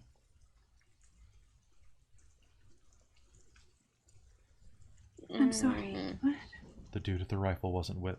Yeah, okay. I'm doing fine, Lieutenant. Yeah. Anyway, I'll talk to you later, Mom. I just wanted to check in and tell you I was okay. Okay. Bye. We'll talk to you later. Yeah, love you. Bye. Click. Congrats, you've been upgraded to Mom. For fuck's No, that sake. wasn't directed at me, but my heart skipped a little beat. Ooh. She's probably gonna turn beer red. You have so little blood to go up there, too. I know, but somehow it made its way. Life finds a way. Yeah. Oh, well. Kate's gonna cock an eyebrow. Did Megan's he- gonna start flinging cushions across the room like, what the fuck is going on? Did you Trap? say the two weren't together? Well, Or there was a plan you didn't know about anyway. yeah. We'll It have was to wait to crap. hear what he says, what he has to say. Whatever, he was a piece of shit anyway. I didn't want him. Oh, fuck's sake, we're not gonna find out before the meet. No. Maybe it was a plant from another angry pack. How It hard doesn't have we like fucked us. up on this? I don't know. We're Be werewolves. determined. Comes with the territory. Everything's fucked up. And I could use a mimosa. Could you though? Yeah. Okay. Mm. Can I get everyone to do me one favor? Can you make me a wits and occult roll, all of you? Kate and Claire. Kate, you have more than 3 health boxes left, right? I have 3 health boxes. Okay, you're at a -0, and Claire, you're at a -1 still. Oh, So that okay. was Wits Occult and what? And wits. I'm gonna spend a willpower to negate that minus I have for not having any occult. sorry. Oh, so it was within a cult. Wits and occult. Okay. 2 successes. 2 successes. What the hell? I actually have a dot in occult. 3 successes. 2. Yeah, 3 successes. All right. Because I have a dot in everything except drive now. As you start thinking about it, he wasn't with him. You start thinking about that moon gift. You've heard of it. It requires a component that allows you to steal something's skin and wear it as your own. But it's not free. You don't just create a skin. You have to take it off of your prey. That means Phil's body is skinless somewhere. Ugh. Lovely. You know where he lives. You could check on him later if you'd like to. That's an option. I would like to. I feel kind of bad. He was shit, but I didn't mean to get him killed. I mean, for most of his views, I was pretty much planning to kill him regardless, but... All right. So, just letting you know that is a thing. What are you doing with your day? Or would you like to skip ahead to the moot? Kate's gonna remember halfway through the day that she was supposed to work. Gonna call in and call Marissa and pray that she figured out something was wrong and covered for her. Yep, I got you. It's all fine, bitch. Thanks. You're the best. I owe you. Was last night the date with your ex? No. Last night was more than I bargained for. Oh my god, you had rebound sex. Was it good? What? No, I got stabbed. Yeah, you did. No. Are you doing this in the living room? What? Amy? Oh yeah. I'm gonna lean into your other ear and say, "Go with it." How big was he? Like, what kind of stab are we talking about? Like pocket knife, Bowie knife, machete? Bowie knife. Oh shit, you sound direct. No wonder. Go, girl, get that dick. You know I'm really gay, right? Gay for that dick. No. Oh my god, Marissa. Well, it doesn't have to belong to a guy. No, I know. I just. Oh my god. Why? Look, Why I got you covered. You owe me, okay? You sound like shit. I don't know. I'm just fucking with you. Look, you got drunk last night? I wish. What do you mean you got stabbed? I mean, my ribs were exposed to the air. I can't come up with it. Via a blade. What the fuck? Yeah, anyway, so we're passing it off as a car crash? If anyone asks, I was in a car accident. Holy shit. Are you okay? Look, I'm not into work today. Am I gonna have to hire someone else? Are you gonna be...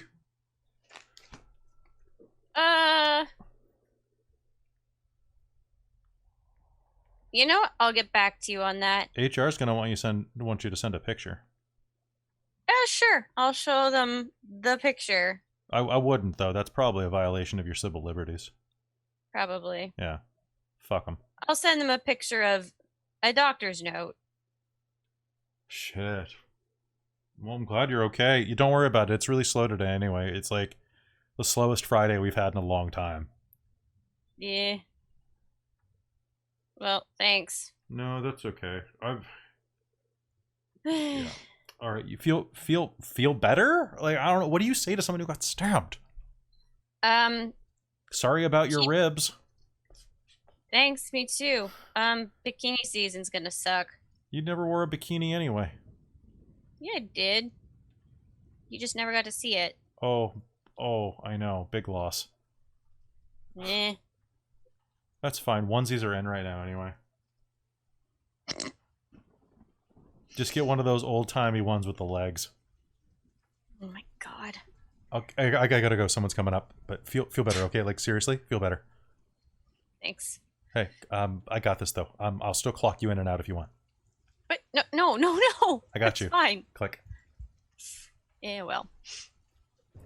All right. With that, you all spend the day recovering. And... sorry. Just want to put it out there. Claire will probably have sent an email in the very morning saying that she can't go into work.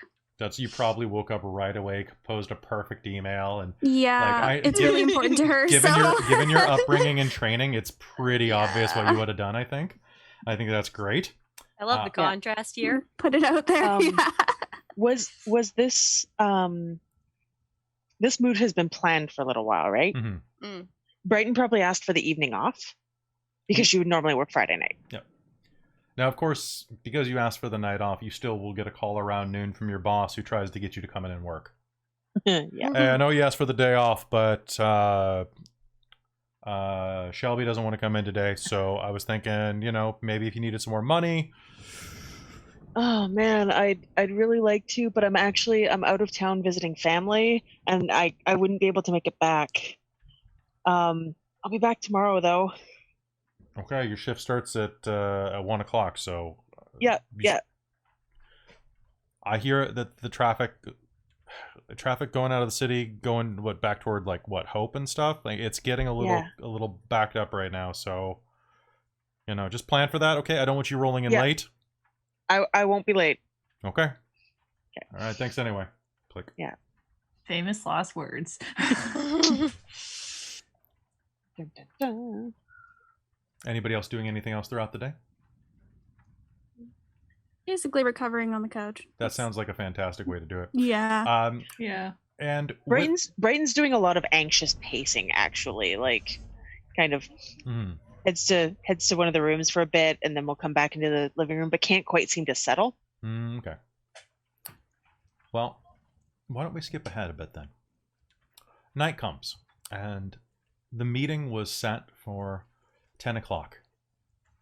It's a quick one. Nicholas gets you the location, which is supposed to start at the Wicklow Pub.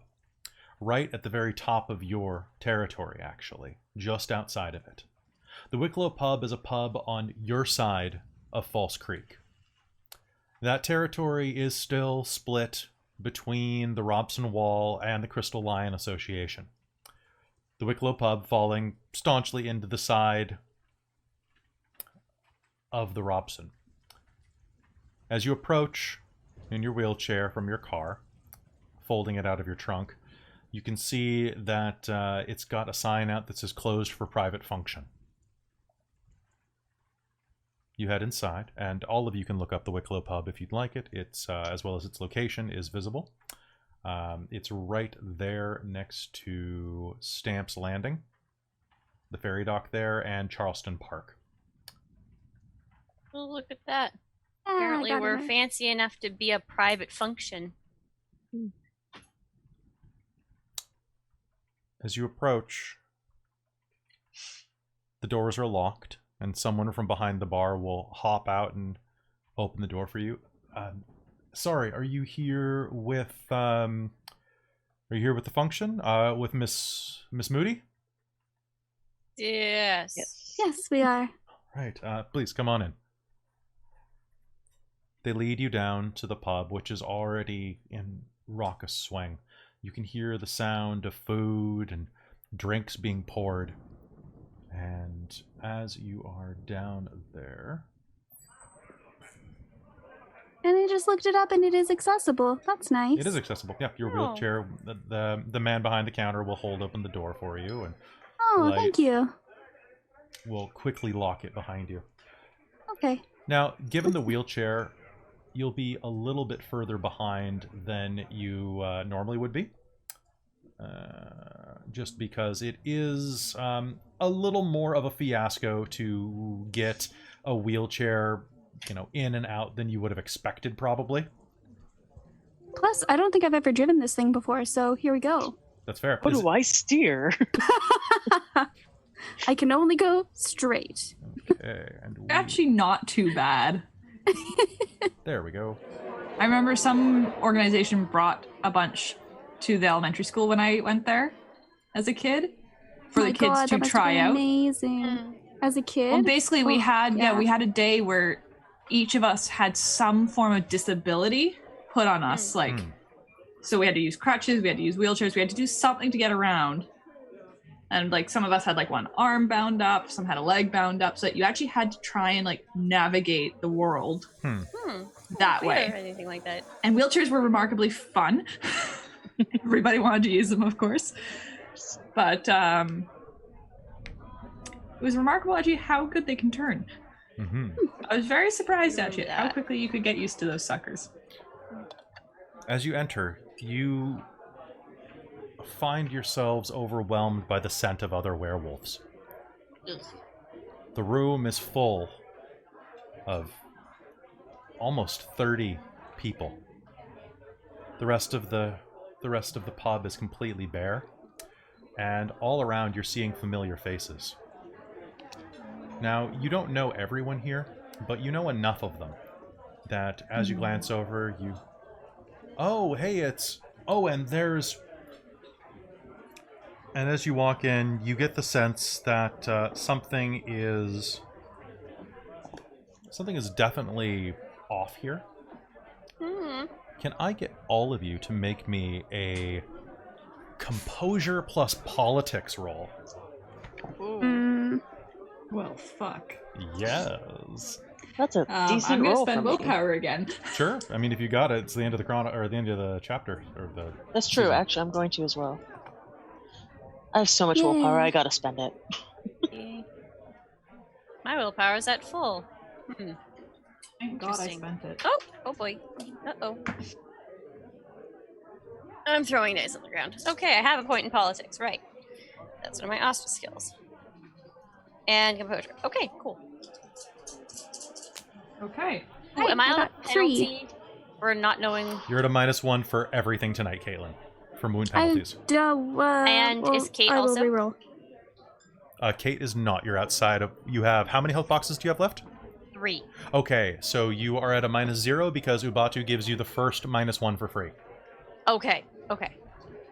So that means I've... Okay. So for all that, I would have been on a chance die before spending willpower. Yeah. Got one. I have 1 success. 7. 7? 5 for Yeah. me.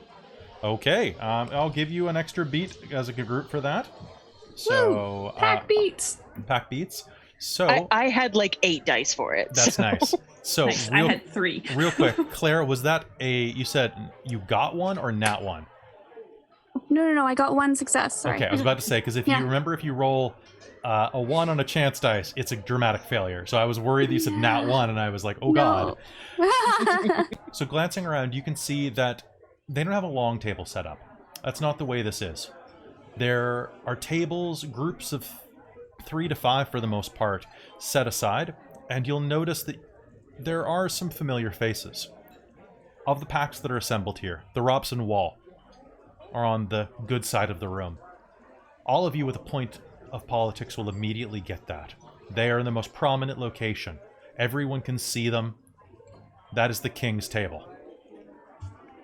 To their left and right are 2 other tables, stocked with 5 people on one, and 4 people on the other. You'll recognize them immediately as the Silence. The full pack there, not just the ones that you met. The Alpha, Shantae, as well as her 4 packmates, sitting there on the right. On the left, you'll... Claire won't recognize them, but it's 4 werewolves dressed in various degrees of finery. All of them looks Chinese, but at the very least Asian, and sitting, drinking, and laughing, but watching the room with very, very steady eyes, and giving you a once-over as you enter. Beyond that, the other packs. The Blackbirds are the next ring out. The Kingsway, you assume, are who is over on the other side on that ring. And then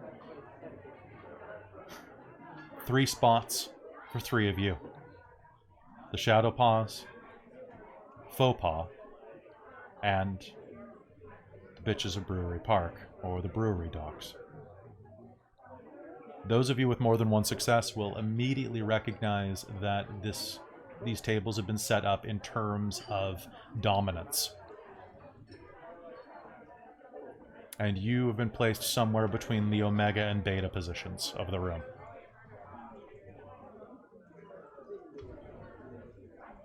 Your seats aren't bad. They're better than the Shadow Paws, who are right next to the washroom. Oh. Yep. You find yourself in a comfortable position right next to the Blackbirds, actually, which are an allied pack of yours. Now, of the people who are around the room, I'll just read off a few alphas. So anybody who got... Kate, you have how many successes? 3? Kate only got 1 on that. Okay, so you will recognize the pack members that we have talked about. For those of you who got 5 and 7 successes, I will introduce you to the people who are in this room who you would know. Okay. Robson Wall has 2 alphas. Loren Moody and Poe Saxon. Loren Moody is an Ethair, a hunter in darkness. She's a handsome blonde woman with short-cut hair, a very angular face, and scars that begin at the collarbone that are covered up usually by a shawl or scarf. She's heavily tattooed when she takes off any of her clothing, but right now is fairly covered. Poe, on the other hand, is quite muscular, quite large, and one moment, I'm just going to pull up his picture real quick, which will be up on the wiki soon, I promise, guys. Poe, right, they're alphabetical, Kelly. Poe has past his heyday. He was once quite a muscular man, but now he keeps his hair shaved because he's gone so bald that it's the only option. He wears a beard that's trimmed very closely, and when you look at him, honestly, he has a vibe of a man in his late 50s. He's one of the oldest werewolves you've seen. You imagine he's probably pushing close to 70. If I had to do a quick description, he kind of looks like J.K. Simmons in some of his more recent roles. Beyond that, the Blackbirds, your local friendly pack. Riley waves to you, as well as his packmates, Delia, Josiah, and Renee. Faux Pas is over in the corner. In Brighton, you can recognize them. Larkin and Conrad, the twin alphas, twins themselves, both Urakas. One a Stormlord, one an Iron Master. As well as the other two members of the pack that are here. You don't see one of them. One of them's missing, but Bailey and Oscar are there. The Shadow Paws have not arrived yet, but there are just 3 chairs that have been set out for them. Those of you who succeeded know at the very least that the alpha's name is Sarah Foster. She's a mechanic of some kind, as well as an Iron Master. Of the Silence, you have Shantae Ogande, an Eladoth of the Bone Shadows, and you'll immediately recognize the very, very handsome yet eccentric-looking man that is Seamus Kong for the Crystal Lion Association. He is a Chinese man who's wearing his glasses even indoors, wearing a blue shirt on a gray tailored suit. His hair is slightly almost pompadoured and long, almost about 3 inches off the top of his head, and he wears a beard down almost in like a Wolverine mutton chop style. He is the alpha of the Crystal Lion Association. Besides that, you'll recognize the Kingsway, the 5 of them strong. 2 of them look like they're related to each other, and Lance Coker, who is wirier than the picture you saw. He also is pushing his 50s, has half of his head shaved, the other half dangling limply in that 1990s boy band style almost, down almost all the way to his lip, and sports a very patchy beard. And then, finally, someone that only Brighton and Megan will even have a chance of knowing is there is a man who is sitting off to the side with Robson Wall, who you will recognize immediately is sitting with them, but no one is sitting next to him. He looks like a guest at their table. And Brighton and Megan, you will recognize this man has very pretty Scandinavian features. Very pale skin, very blue eyes, very bright hair. His name's Rune Wallstrom. He is a member of a pack out of Burnaby called Digital Demonic. Werewolves that run a video game production studio. Apparently Burnaby has arrived for this. What do you do as you arrive?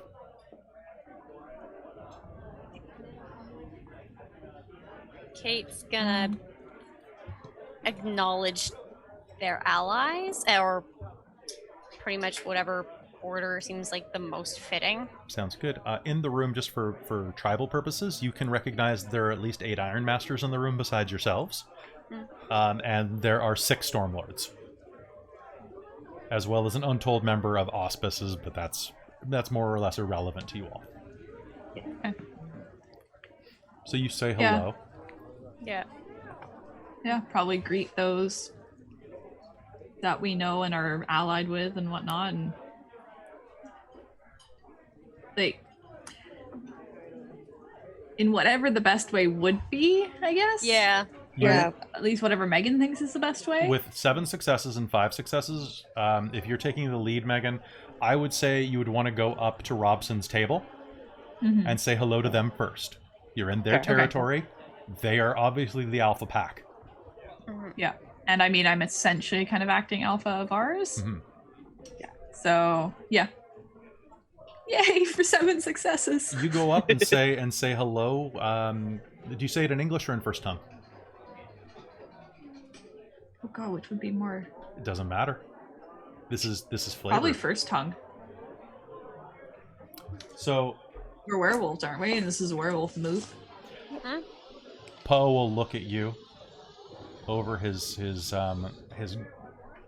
over his drink and repeat the greeting back to you with a little bit of a smile on his face. Loren will look up and eye roll you both. It's good that you're both here, she'll say. Yeah, nice to see you kids.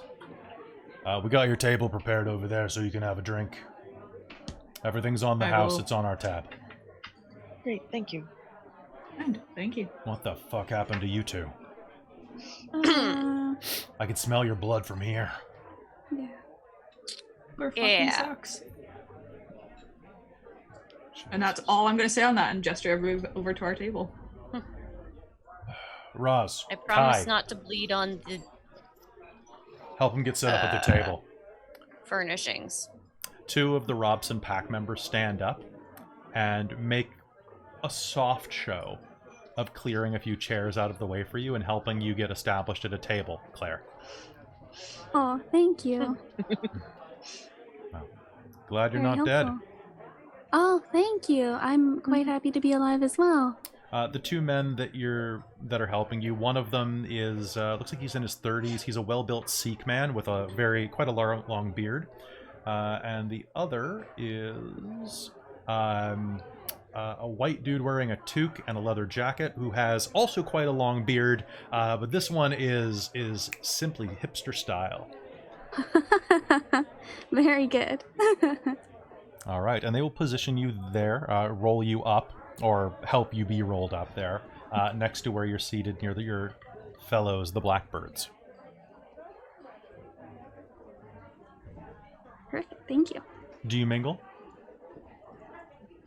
Yeah, might as well. Like whatever everybody else seems to be doing. Okay, so what Megan will try and fit in so that a weird balance of being friendly and like meeting everybody and saying hello, but not being subservient in any way. So werewolf style. Trying to give away weakness. You are getting a sense that the entire room is like that. Yep. She's trying desperately to walk that fine line that she doesn't want to walk, but there is a tension in the room constantly. As friendly as the smiles are, it's a tight smile. And what I'd like is, all 4 of you, if you have a goal for the evening, just for the socialing portion of this, tell me what it is, something you'd like to gather out of this, and I'll have you make a roll, and we'll see what we do. So I know Kate wanted to touch base with the blackbirds specifically, not for anything in particular, just to sort of check in with them. Okay. So just we've been general dealing stuff with them recently. So yeah, just because it's been like less than a week since we dealt with something on their territory. So that is going to be a presence plus socialize roll. Sweet. For the rest of you, and you can honestly find out anything you'd like to know. You could try to learn about local politics. You could try to do a little meet and greet and introduce yourselves. I'm gonna spend willpower on this. I think basically just try and reinforce what alliances we have, not so much reinforce, but do it through friendly mingling. Sure. So essentially reminding, we like you guys, you like us. Okay, so that's going to be a manipulation plus socialize roll. Well, shit. I'm gonna add some willpower to that. That's probably a good idea. 2 successes for Kate. Okay. So Kate, you're just going to check in with them. Claire and Brighton, is there anything that you would like to do? Now, reminder that you can also do this to not only get information, but try to raise your local status, check in with other packs. You could check in with tribe mates as well, because Brighton, you're the only Stormlord in your pack. Yeah. Yeah, Brighton's going to kind of do a little bit bullshit. Of wow. For those of you listening on audio later, that was 10, 10, 8, 9, 8. on 10, 8, 9. I'm sorry, you moved the camera before I was reading it. So. Yeah. I still have a few more to... So yeah, Brayton's was my first roll. Brayton's going to go around and she's trying to... she still feels new and kind of uninitiated, but she's trying to prove that she's not, if that makes sense.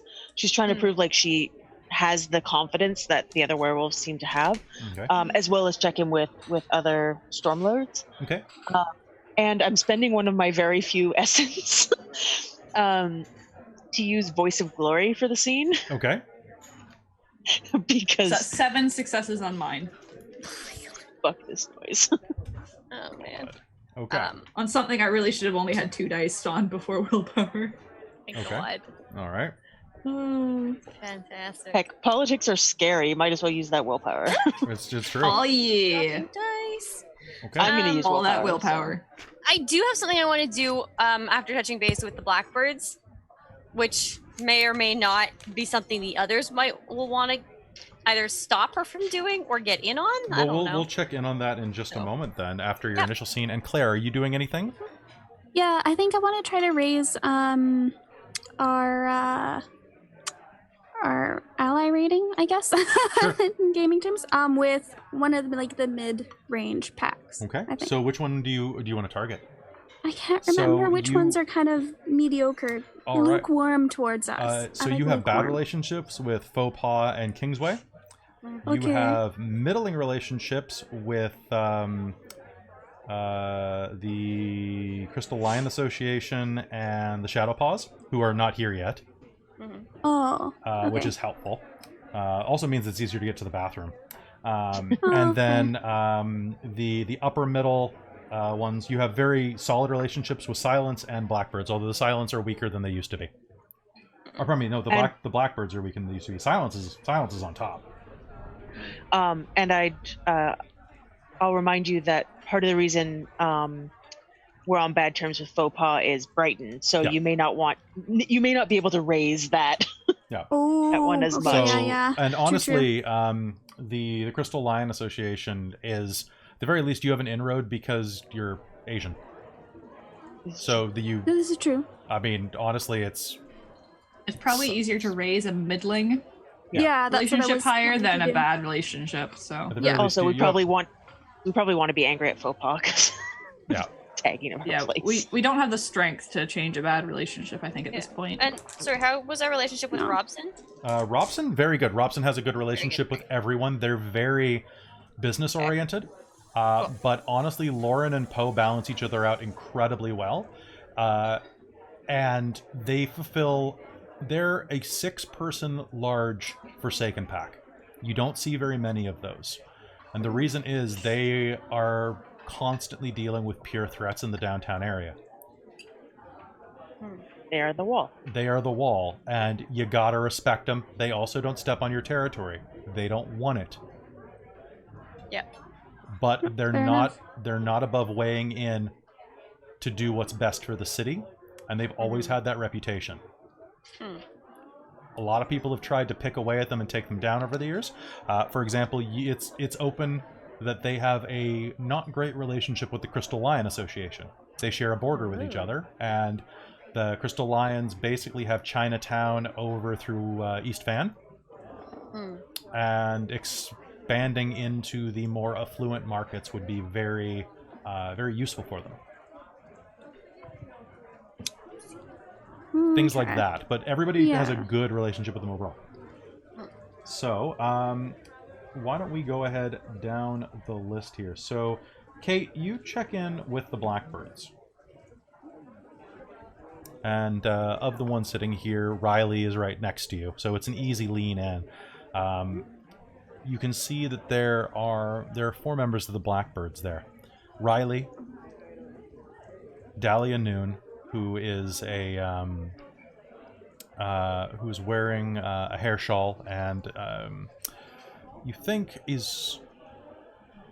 you're not sure, she's of some type of Middle Eastern descent.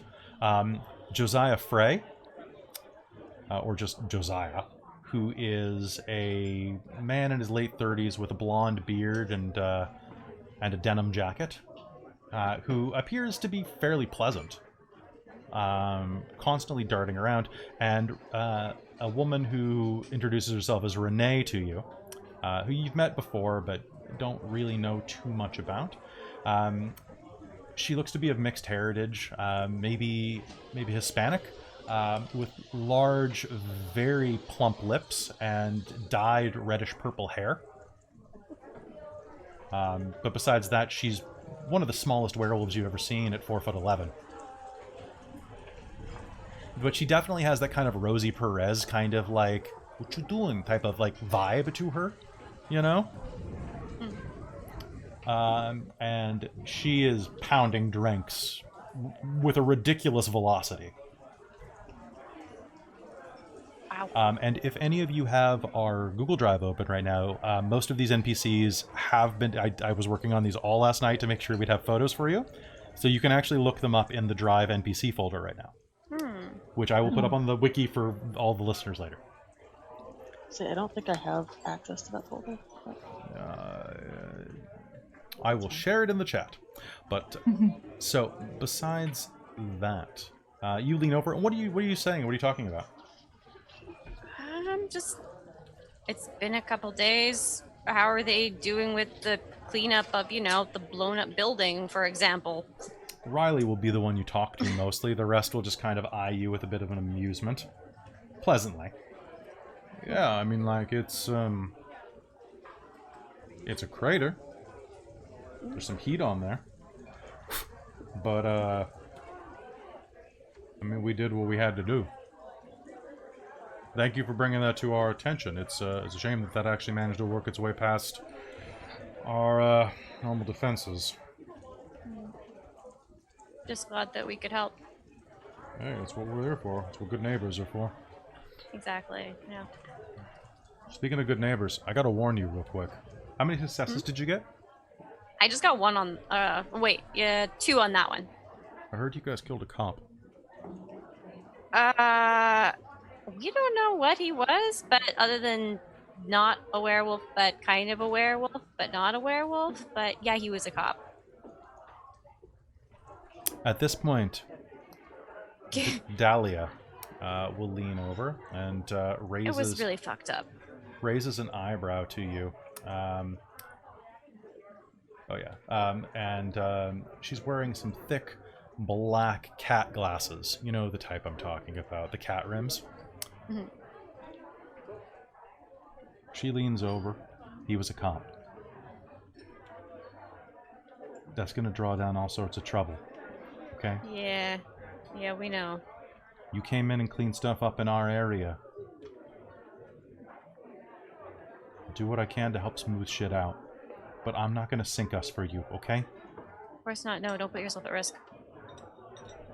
I know Mark Sullivan. He's... dead, yeah. He was kind of a piece of shit, but he didn't go out there trying to. He was a lot of things, okay? I don't know why you did that. Okay, but I worked with him for years. He went after our pack member. Well, and shit had to happen, okay? We tried to just... Look, I know, but as a rule, we don't fuck with cops.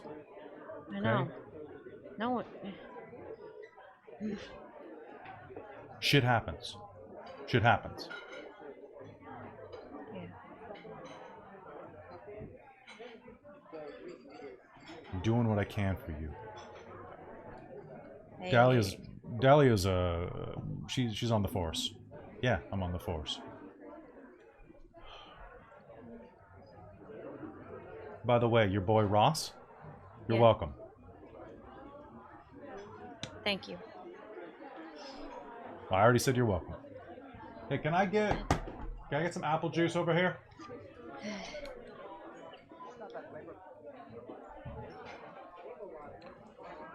Kate's gonna, when she goes back to the others, just pass on that we owe them. Mm-hmm. They are helping with keeping the heat off Ross and everything. Okay, that's good. Now, Megan, you are just making rounds, basically, going and talking to people. You go and say hi, and you're actually doing a very good job of just making a good impression. So much so that all rolls that you guys make after each of your first rolls are all going to be done at a +2. Because you are making just such a good impression at being nice and polite and deferential and not deferential when you shouldn't be. And but is there anyone in particular that you're just trying to say hi to or have a conversation with?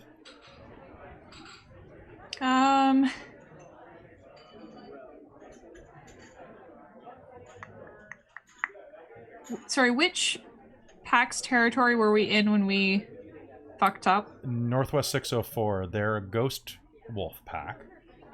They are not here. They were not invited. Okay, they're not because here. They suck. Oh, okay. And we have an okay relationship with them. No, you have a bad. I think bad is the correct word. Okay, because I thought we had like contacts and Contact. friendly-ish. We spoke with one person. We got a contact from another pack. Yeah. They were happy to hear from us. Yeah, Tamara Okay. Four Fingers gave us the contact number of someone there because we had no other way to get in touch with them. Yep. And that's Tamara is the one from The video. the one that really pissed it. She's from the Silence. She's from the Silence, and she might have. So we She's don't mouthy. like her. She's mouthy. And she might be the one who started that hunger spirit. Maybe. Because we Possibly. had video of her. Yep, having possibly. sex with that guy. Yep. Mhm. Um,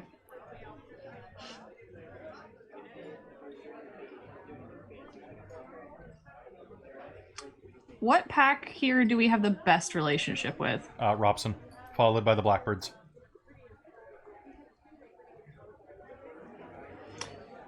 Which one do you think would be the best for Megan to have approached after schmoozing a bit to have asked about that thing the werewolf chick did through the grate? Silence. The Silence. Okay, so one that doesn't like us? They like you pretty well. Oh, okay, so they're middling. Yeah. Okay. You're almost they're your next door neighbors. You're on decently good terms with them. We just don't like Tamara Four Fingers. Yeah. Yeah, and they came and their alpha asked us for that favor. Yeah. With her. Remember, Yeah. Shantae came and Right. asked you at the cafe. And that is something I had wanted to do, and I'm not sure if I ever got the chance to do it.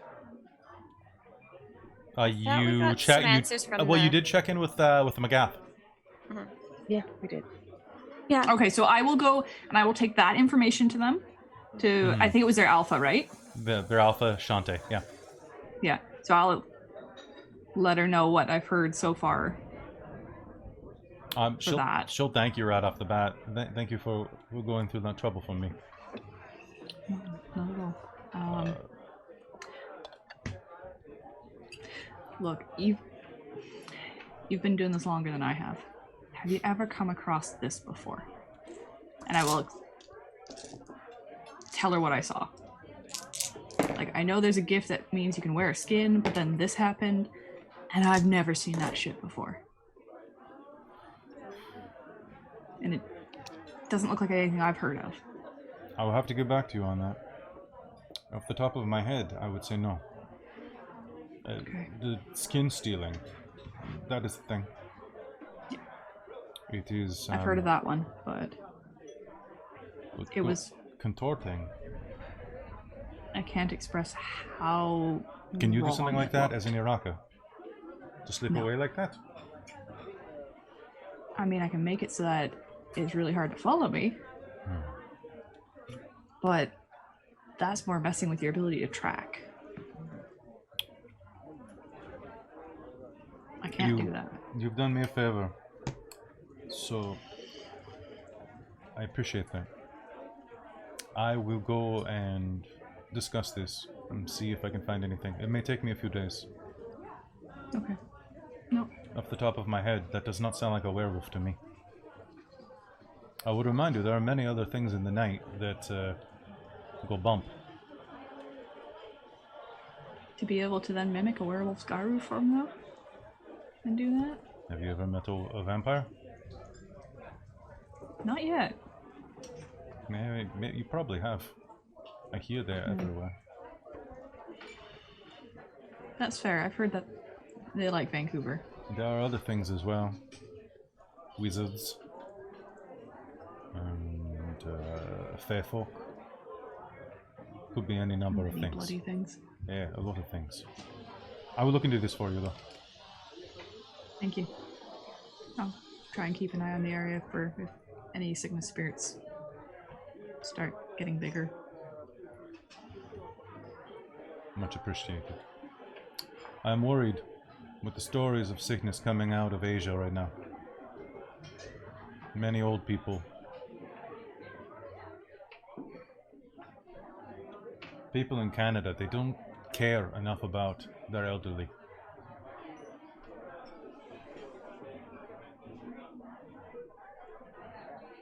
We're doing bad in the States, at least, though. Well, yeah. I believe there is an expression for that. It's called duh. I think you've used it right. Yes. Thank you. I learned it very well at SFU. Well, thank you. And she'll let you go about your day and go back and... Yeah. So that's something that she can check up on for you. Brighton, you were doing what exactly? I was mostly going around trying to essentially prove myself in social situations and then also talk to Stormlords. Okay, so of the Stormlords that are there, you can talk to quite a few of them. The highest one up on the list is definitely Poe Saxon. There are 2 Stormlords in the Robson Wall that you've met before, Poe Saxon and Justine Briggs. Besides that, there is a Stormlord in the Blackbirds, Josiah Frey, and in Faux Pas, there is Conrad Moon, who's given you this look the entire night. Yeah. Javian Crow in the Silence is the Kahalith, the Stormlords, besides yourself. And besides that, there's one more that is one you've met before named Petra. Petra Griffin. I just realized what that's really close to, and I kind of wish I changed it now. She's just gonna... I just got that. God damn it. Damn it. Okay, well, you know what? She goes by Petra only. Okay. And she's a Rahu for the Stormlords. But you can go around. What I want you to do then is make me a presence plus intimidation plus primal urge roll to just kind of force of personality around. If you have something you'd rather use instead of intimidation. I'd probably rather use socialize. Okay. Because I don't feel like I'm trying to intimidate people into things. I'm trying to just not be seen as the newbie. All right, so go ahead and give me that roll. I'll see how well you handle yourself. Sure. Oh, and I'm spending a willpower. Okay. Because I might as well. You may as well at this point. I'm still not out. Well, that's 3 10s to start. Again. Okay, and there's another 10. One more. That is 5 successes. So you will do a decent job of going around and introducing yourselves again, saying hi to the right people, and checking in with the Stormlords. Let's see which one you actually spend the most time with. I was going to say, I will make a point to at least acknowledge Conrad in Faux Pas. Yeah. Because he's the one who inducted me, I'm pretty sure. Mm-hmm. Because... He was. That makes sense. Yeah, that makes sense. Whether or not I spend the most time with him, I don't know, because it depends whether or not he hates me. But I will definitely acknowledge him.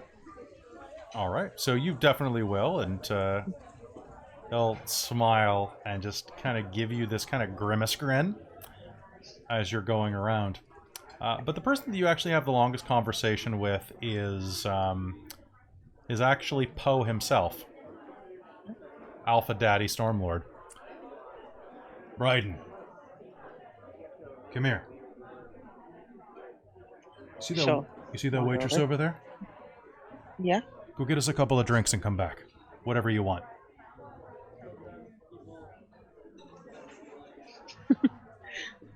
I'll save you a seat if you do. All right. Brighton does this quick calculation. Is he ordering me to test me or just to have a chat? And then she'll go and do it. Okay. He's going to judge you based on what you bring back, probably. So you bring back a couple of... What do you bring back? Beer? Whiskey? Yeah. What would she bring? The big questions. Yeah, right. She'd actually probably bring whiskey. Okay. Straight. All right. So you come back with 2 glasses of 3 fingers worth of whiskey. You picked the good shelf. Looks like you're trying to run us out of all of our money. I gotta take advantage when I can. Yeah, fuck it, I own this place anyway. How you doing, kid? Surviving? Listen, I want to give you a word of advice. Between us. Yeah.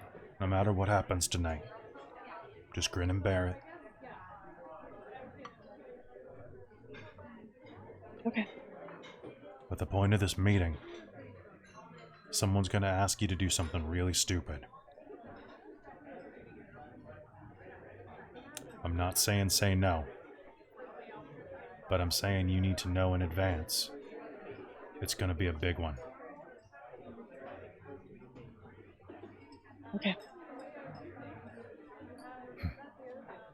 Then again, I'm not trying to push you one way or another. Lord knows I've made enough stupid choices in my life that have turned out okay. Sometimes you gotta take those risks, right? Even if they're dumb. I hear that Faux Pas has been fucking with your territory.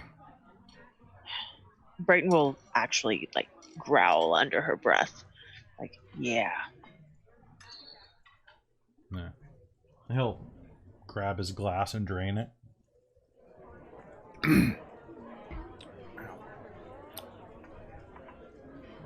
You gonna fuck back? Yeah. But smartly. I hear that your boy Conrad got a new car. Really? Yeah, it's a shiny GTO. Blue one. It's in the car lot right now. Be a shame if something happened to it. I'm sure he has insurance. What kind of idiot wouldn't? Right. Mm-hmm. That's the first thing you get.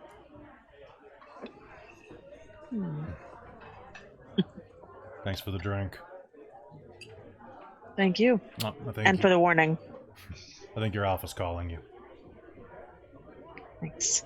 Back over at the table, you see that Megan has made her rounds and is going back to reconvene. Do you head back over? I do, yeah. Okay, so Megan. Yes. You finish socializing and move back over. Grabbing a seat, you can see that somehow Brighton has managed to pull up a chair right next to the alpha, one of the alphas of the Robsons, and makes her way back to you. There's a bit of a look on her face, though, as she returns. That's the one. What's up? Brighton will pull up a chair close to Megan and just she'll put down her now empty, she drained the whiskey on her way back, but now empty glass. She'll put it down and just kind of lean in. 2 things. One is he just warned me that tonight we're going to be asked to do something stupid. He also said to just kind of grin and bear it. Wouldn't really give me many details. He didn't say we Okay. should do it. He didn't say we shouldn't. But just to keep that in mind. Let's, when Kate gets back, make sure she doesn't flip out about whatever happens. She's the one I'm most concerned with. Okay. The other thing is a little more entertaining. Apparently, Conrad in Faux Pas just got a new car, and it's out in the parking lot. You don't say. So something we should totally not tell Kate. Mm-hmm. Be a shame if something happened to it. He's probably got insurance, right? That's. Oh yeah, of course. Kate will return to the table. Vancouver's such a dangerous place. You never know where something will get keyed. Right? Or some tires just slashed. Be a shame. Kate will sit down at the table, right as she hears Brighton say, "It would be a shame." You're muted. What's a shame? Conrad in Faux Pas just got a brand new car. It's out in the parking lot right now. Uh-huh. Be a shame if something happened to it, right? I mean, I'm sure he's got insurance. Probably. Vancouver's such a rough area. I know, right? Everybody just seems to take any excuse to key someone's car. Yeah. No, you never know what's gonna happen. Mm-hmm. Yeah. Also, as a heads up, Kate, apparently we might be asked to do something stupid tonight. Oh, by who? For what? What? Just chill. Okay. I'm chill. Something Stupid how? something political's happening, and Uh-huh. so I think we might need to keep our cool Let's keep it cool. and not react whatever happens. Okay? You met me. I'm the queen of cool. If you need to lose your cool, there's a very nice car in the parking lot. Duly noted. The Which bathrooms are too one? close, hey? Sorry, I missed what both of you said. Oh, I said the bathroom's a bit too close, hey, to use. You lose your cool. Oh. Yeah. I'm getting the feeling that whatever this is might be quite a political thing. Mm-hmm. So, Kate, Yes. let's try and make sure that if this is a thing that they're asking everybody, we wait to see how everybody else reacts in some ways. Because if everybody else... But who's asking? We don't know. Okay. I wasn't given details. Oh no, Robson was- gave Brighton not Very, very vague warning. that Meanwhile, something's gonna happen. as you're all talking about this, Claire was kind of listening in because she had just gotten back from doing her thing. Now, Claire, you were going to go talk to some people. What were you doing? I was gonna try to raise our alliance with the Crystal Line Association. All right, sounds good. So go ahead and make me a manipulation plus politics roll. Okay.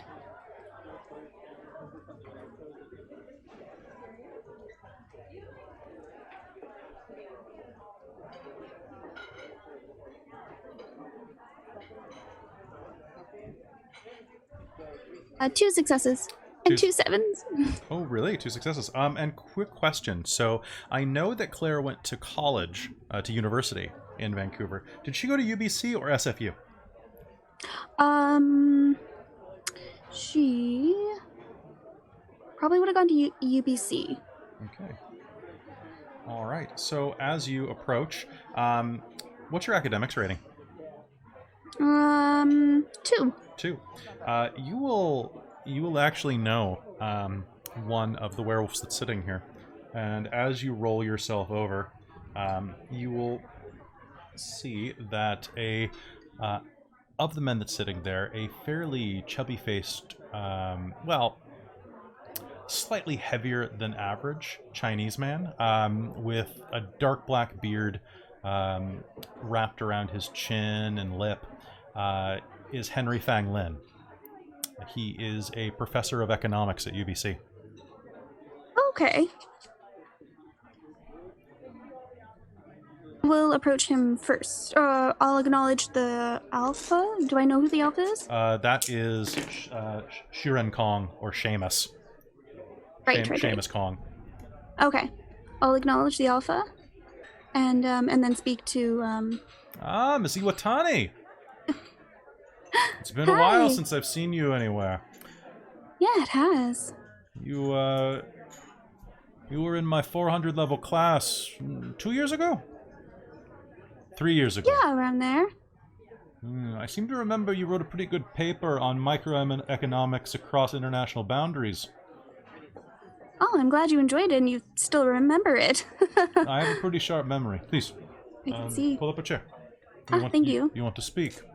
I'm very surprised, actually. I hadn't expected you to be one of the people.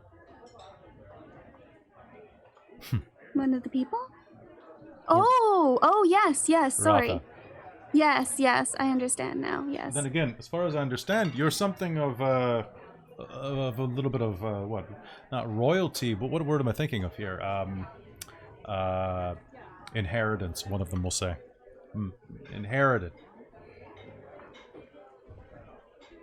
As in one of my parents was as well? I think so, yeah. Yes, you're correct then.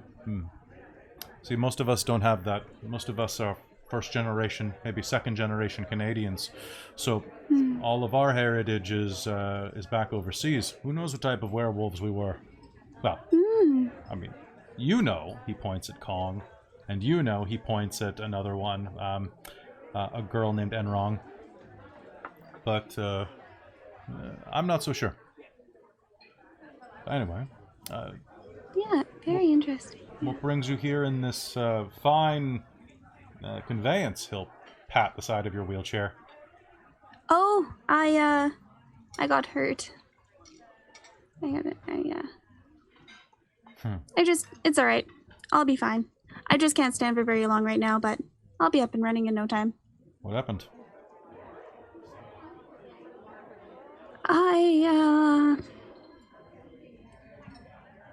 I got silver damage.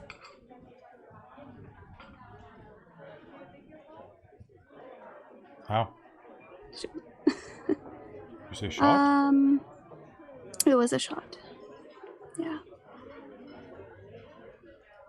Who were you messing with that has silver bullets?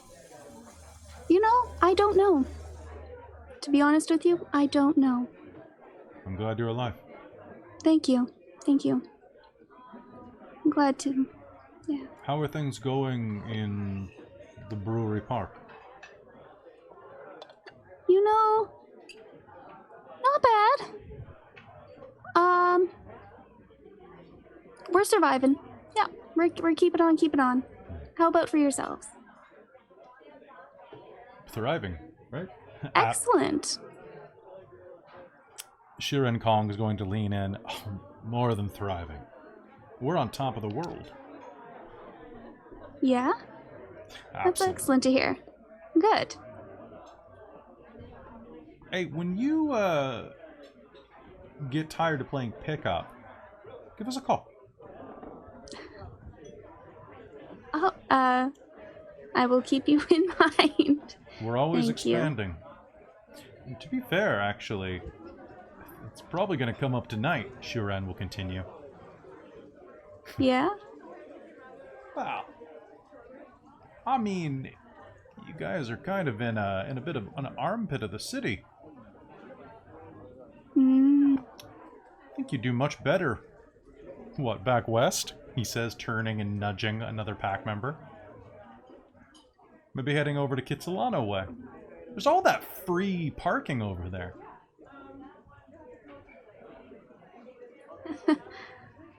Alright.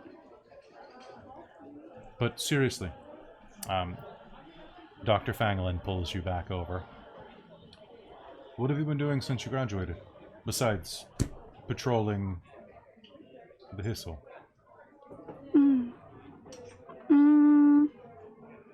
I got a job at a software company. Oh. And, yeah. Have you considered going back for your master's? I've considered it. I think I would like a little bit more working experience here first. It would be very unfortunate if you tried to go back to university and weren't able to find a supervisor for your master's or PhD in economics. If only you were in some type of society or social group that could help that. Oh, would you happen to belong to any of those? Any secret societies? What I'm saying is, you're a very young girl still. If you can go get the work experience, but if you want to exploit me before I get killed, I'm happily able to be exploited as a supervisor. Exploited? That's all it is. But I'll happily exploit you by having you grade tons of papers. Well, I mean, there's a give and take, of course. Absolutely. But look, if we can't elevate each other through the ranks, what else are we good for? We have to be able to stalk in plain sight.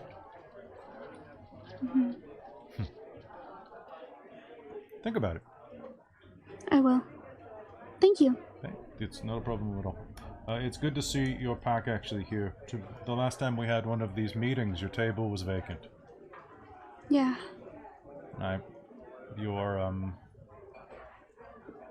Your alpha has not been, even before her, she didn't really go out to these things. Shame. Shuren is going to lean in. Oh, shit. Your alpha, Val? Holy shit. I know you didn't know her for as long as a bunch of us, but man! What a badass. I liked her. Right? I liked her. Yeah. I liked her. I hope you girls are doing her justice. Yeah, we're doing our best. Thank you. She was badass. Yeah, she sure was. I'm glad that's what sticks in your mind. At one time, well, we share that little corner, right? I remember one time there was a host. It was a crow host that was stalking the edge right between our territories, and we worked together to take that fucker down. This was back when I was still a puppy, too. This was back in, like, 2004? 2005? Oh, wow.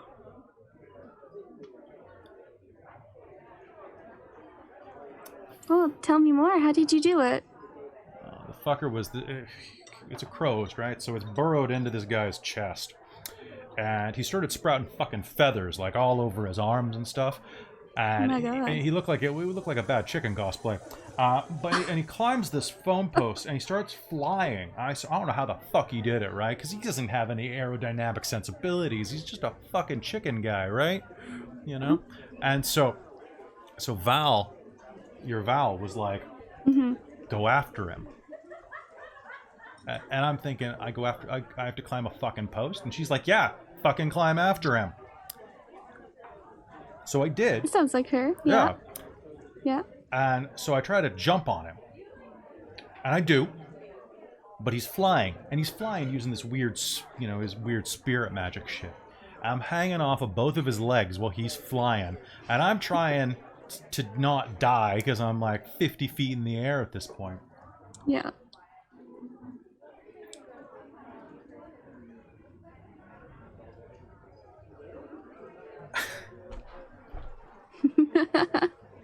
And I can't see her anywhere. Because she's actually looking around and sees this guy's trying to fly out to the south. And south of where we were was a car park. So she's already inside there climbing up, waiting for me just to slow it down enough that she can jump on him.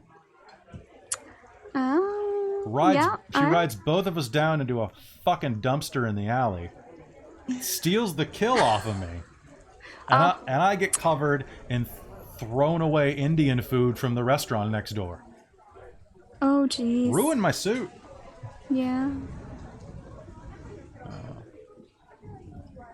That was dumb. Sounds like a time. She was cool. Yeah. Well, hey, think about it this way. Not all. I still haven't even been shot by a silver bullet. Congrats. Thanks. Yeah, it's not an experience I'd like again. I don't know. Think about what you can ask the loons for with that. Get your Kahalith working. Mm-hmm. Oh. Have them call down something. Get that renown, woman. You know. Mm-hmm. That's your little alpha right there, right? The one that's over with your group? Little blonde girl? Yeah. Shit, girl. If she's not doing it for you, I can call down the loons for you. Who's he thinks alpha? Not alpha, Kahalith. Oh, okay. Oh, okay. I was like, I can't remember who. As you know, it's the Kahalith's role to call down spirits and sing songs and tell tales of your renown, so that the loons will bless you with additional powers. And he's basically saying, if Brighton's not up to it, I don't mind. Thank you. Hey, I'll be in touch. I think they're waving for you. Better roll out, champ. All right. It's nice seeing you again, Mrs. Iwatani. Miss Iwatani. Nice to see you again as well. And she'll say his name. I can't remember. Dr. Fang Lin. Dr. Fang Lin. All right, and you'll head back to your table. So, as you're back at your table, you get the sense that the food's being served. It's a lot of just like a lot of meat dishes and things like that. The chef is going to come out and it's going to be announced that as you're eating that this is fresh game that's been caught in and brought in. And it's a lot of venison and things like that, served rare. And yep, some of it very rare by chef request. But as the chef is moving through and just kind of like bringing stuff out with his waitstaff, you're getting the sense that a lot of the waitstaff doesn't appear, they're not dressed like waitstaff. And it seems like the kitchen's been closed and the chef, probably a wolf-blooded member, has been brought in, as well as various family members or pack members to fill in the waitstaff roles. Now, that makes sense. Besides that, you are served a very delicious amount of deer meat. Can I determine just how much Kate actually wants to eat this stuff right now? Sure, you can make me a stamina plus composure roll. Alrighty. Because, you know, reasons. Mostly, you know, the eating. You know, honestly, you're quite peckish. Yeah, but also, I mean, memories. It's true. So, we'll see. Regardless, your stomach's going to be growling. Yeah. Well, at least one success to not, like, have total indigestion and food repulsion. As the food is served, is there any last thing you wanted to do? I think that someone mentioned that you wanted to go see Kingsway Pack. Yes. I don't know if you saw what I posted in our chat. I did.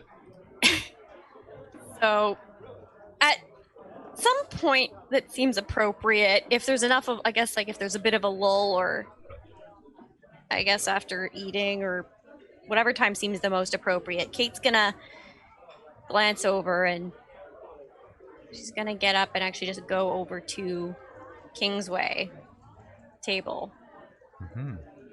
And there's probably not an empty chair nearby, is there? There are still the empty chairs nearby from the Shadow Paws, the pack that hasn't shown up yet. Right. She's gonna grab a chair and she's just gonna slot herself right in, as like pretty much like next to, well, wherever she can on that table. Probably as close to Lance Coker as she can. Lance is in the center of the table, and as soon as you drag the chair over, It comes between a beat in the music overhead and the bit of the chatter, and the table will turn and look at you. Hi. Hi, girl. So I had a question for you. Was he related to again? He was one of the old pack members. Okay, but he wasn't related to any of the newer. Not that you know of. No, but Okay. he left and founded Kingsway, is what I understand. Yep. Yeah. So, yeah. You And we only lost? just learned this. You No, lost? not at Megan's all. not gonna watch this. Not at all. No. It seems to me your table's on the other side of the room. It is. I'm glad you noticed. So, you used to be part of our pack. What's your deal? More specifically, what's your problem with us? No problem.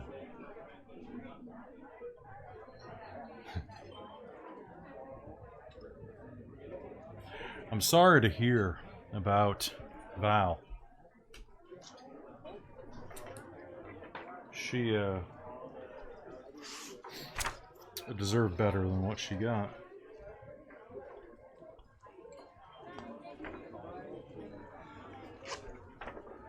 What do you know about that? I know she got killed in your locus, in your own basement. I know that she died getting stabbed in the back. I know you ain't found the person who done it.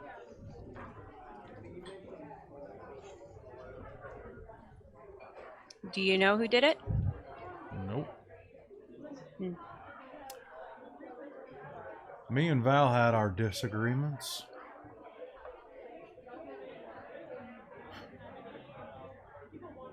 But if I found the son of a bitch who stabbed her, killed her,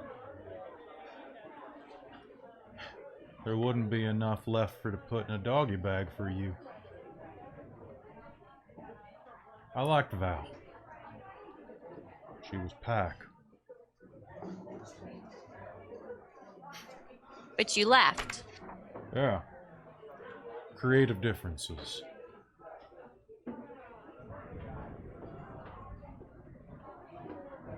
Huh. Huh. You gotta be fucking kidding me. I like you. Got a little shit staying with you now, isn't he? Her little piece of shit brother, I can smell him on you. Fucking piss ant. Oh. A little piece of shit. You've got history then. Yeah, well. I was out before it happened, but... There's a reason Val threw his ass out. Huh, hadn't heard that story from either of them. Yeah, well. You're still a baby, you'll learn. I'd learn a lot faster if we had a teacher. Well, hell. Plenty of room in the Kingsway. Tell you what. Why don't we just, we'll roll in. We'll create ourselves a little, I think Megan was going to follow up on this because she saw what Kate was doing. Yeah. And this would be a great place to go, I think we're doing fine. And grab Kate and be like, Kate, our table's over here. Yeah, I know where our table you fucking is. killed a cop, he says loudly, and you're going to hear the sound of the room go quiet. I think You did it in there's- public. And I think that means that you broke the oath of the moon. The And I herd think- must not know. And there's threats in this city that clearly those who've been here longer aren't able to keep track of. Because there's something else going on here. And it's toying with all of us.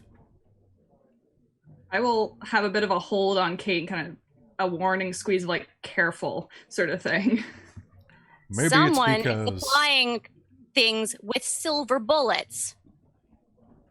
I thought you'd be interested in hearing that. Yeah, well, we've all had our rounds with silver and hunters.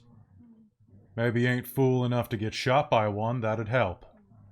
Well, maybe if a Garu didn't try and shoot other werewolves in the back and cause death rage, it wouldn't be an issue. What the hell are you talking about? Yeah. I'm talking about the sniper that I ripped the face off us. Turns out he was wearing a skin and went full Garu on me. Alright, you recognize him in this room? Because you know the pure sure as fuck don't use silver. Kate's gonna crack her knuckles. And as I understand surprisingly enough, it was some chick I'd never seen before. Wearing Phil Sullivan's skin. Fuck is Phil Sullivan? Yeah, that would be the brother of Op. Something fucked is happening. It's a problem. However, when you get forced into death rage, it's kind of hard to resist. Yeah. So, I like you. I don't like your thoughts about trying to take over our territory. And, you can't handle it. How about you stop tossing blame around? I think we're handling it fine. At the kids who got dumped into the shithole that you guys left. How many of you all were kids or puppies that got dumped into a shithole and fucking learned to deal with it? At least 4 other people in the room are gonna raise their hands. Yeah, we're dealing, so back off. Thank you for the information. I appreciate it. And Kate's gonna turn and stalk back to the table.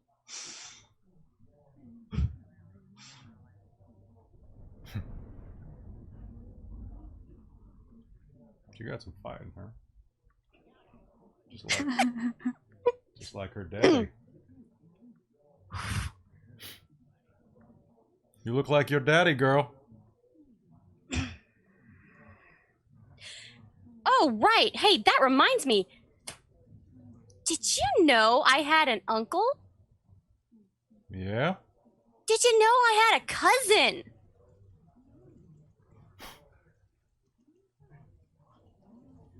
Shit, I know a lot of stuff, girl. Yeah.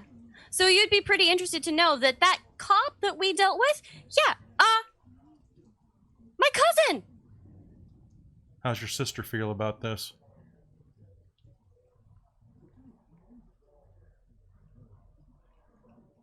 He's gonna lean around the table and look Brighton in the eyes.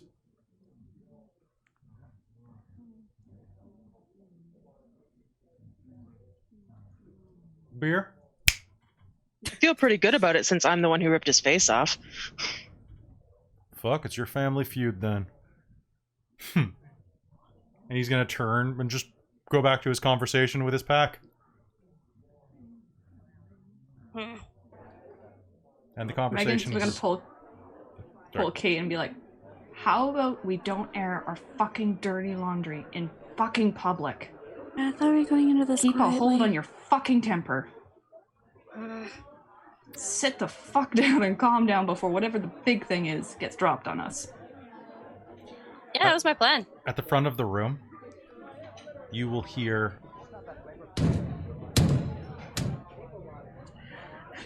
loud knocks.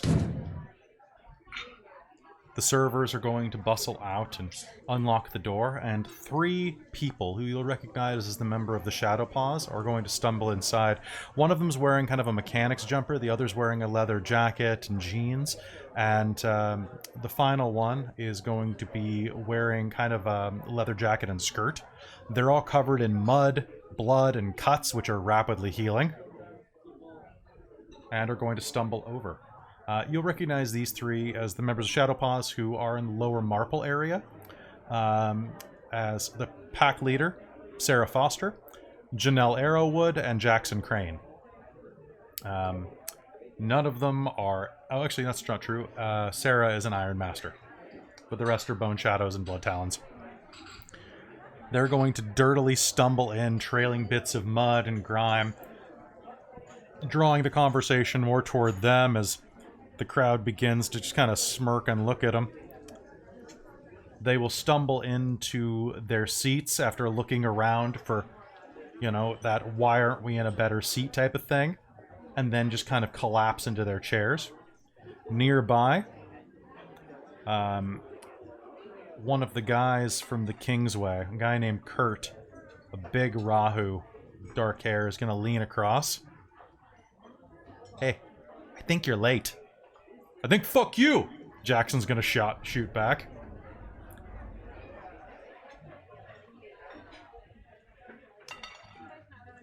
I'm sorry, I didn't hear that. I said go fuck yourself. Kurt's going to laugh and look back up and say, fuck me yourself, coward. At which point, that side of the room is going to erupt into a fist fight. Megan's just going to kick back and keep sipping her drink. Oh, good. Yeah. There's the sound of a brief kerfuffle, and that's not even a challenge. Holy shit. What you're going to see really quickly is Jackson, who's this wiry blonde guy with a long blonde ponytail, is going to lash forward and catch Kurt, who's this he's got a good 5 years on him, about 2 to 3 inches of height, right across the chin with a punch. Kurt is going to step forward, grab him by the front of the leather jacket that he's still wearing, and headbutt him 6 times in the face. Just 1, 2, 3, 4, 5, 6, and then throw him to the ground. As you can see, his face is busted. Jackson's nose is completely flattened against the side of his mouth.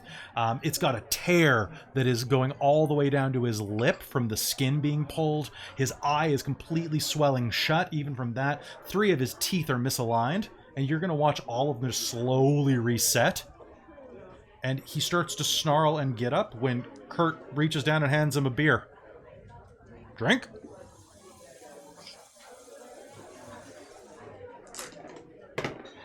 Son of a bitch, if that doesn't diffuse the situation.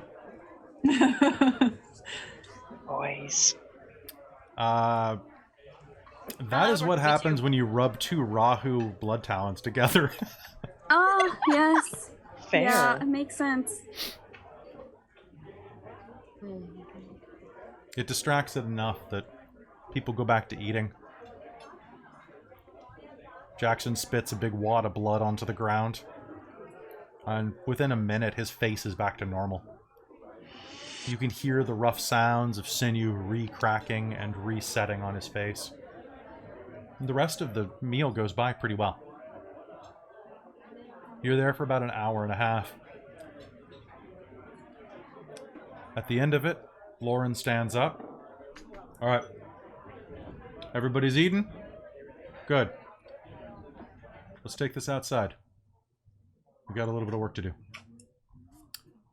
A few minutes later, and a bit of difficult wheeling down the park terrain, you're out back at Charleston Park.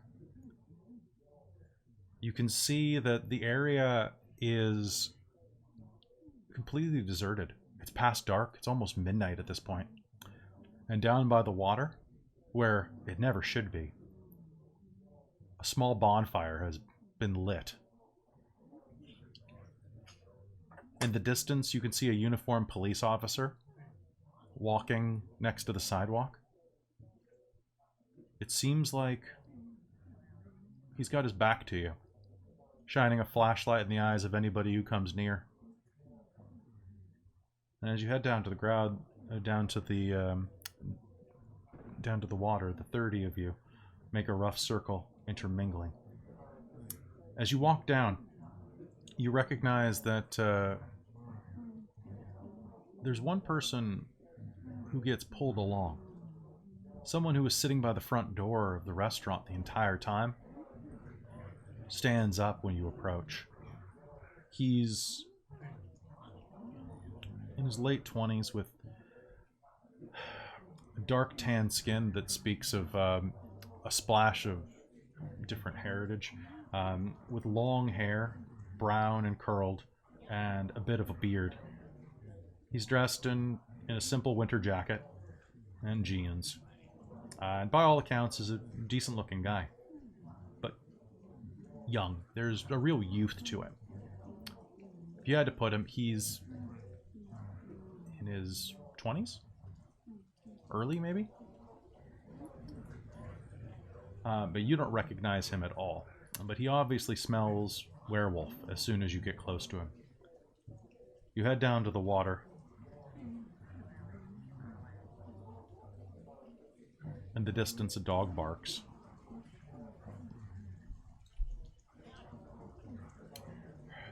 Loren steps forward. This is a quiet space right now. We did a ritual early tonight. No one within sight of this bonfire will be able to recognize us here.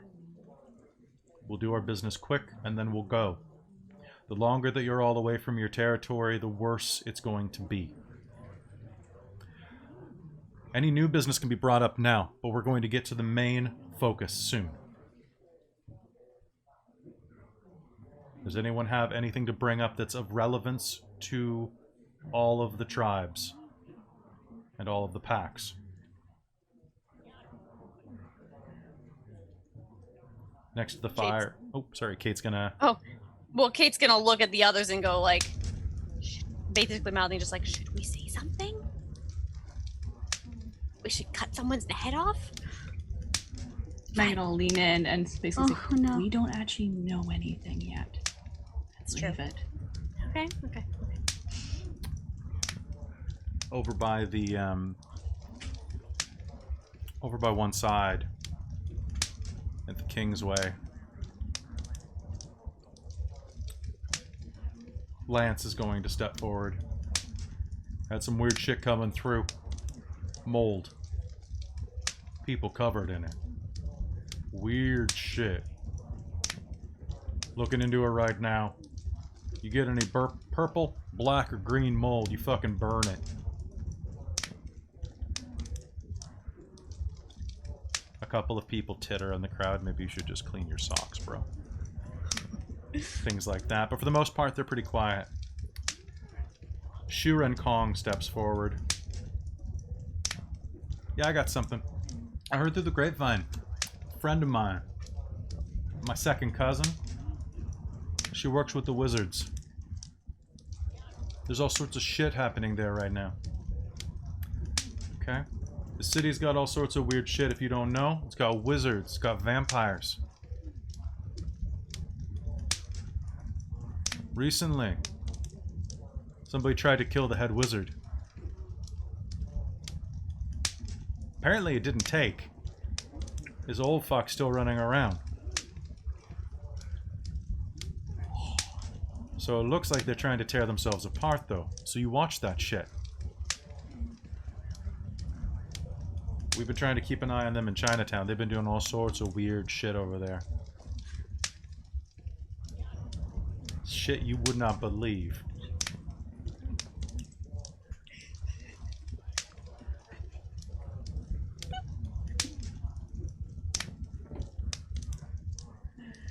The shadow pause. Sarah will step forward and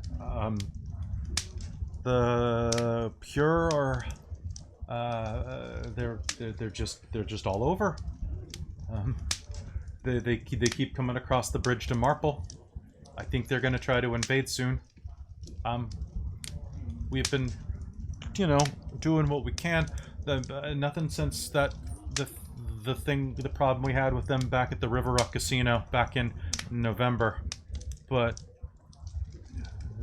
who knows? I think they're still pissed about that.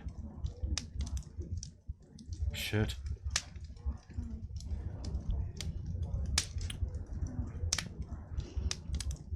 Dahlia Noon from the Blackbirds. Cool. Police are on extra high alert now. Keep your heads low. Shantae Ogande from the Silence will step forward. We've heard the reports. The illness that's over in China right now. He's on our way here. When this thing spreads, it's going to be bad. And not just because It's going to make people sick. It's just a flu, somebody says. It doesn't matter if it's just a flu. People are afraid of it. That means fear spirits. That means spirits of desperation. That means spirits of illness, and it's just going to make it worse. So if it's in your territory, if you're near a hospital, brewery dogs, Shadow Paws, you have 2 hospitals right there. Do your jobs. Or else it's going to overtake all of us, and then where are we going to be? Up to our eyeballs. You'll hear someone in the background shout, "That'd be rough for. That'd be dangerous for Renee." The 4'11" werewolf.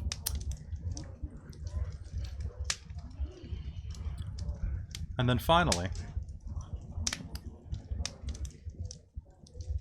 Loren will say, "All right, anything else? All right, here's the meat of the night. This is Caleb Cutting Teeth." Gesturing to the young man. He's got something that he's asked. He's a Stormlord from back east, and he's asking a favor.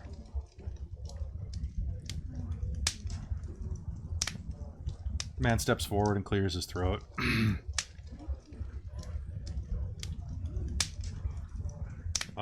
You don't know me? My name is Callum. I come from Maple Ridge. My cousin was a member of Wintermaw, the pack in the area that you call No Wolf's Land, in Kitsilano, down to the top of your territory. He points at the Shadow Paws.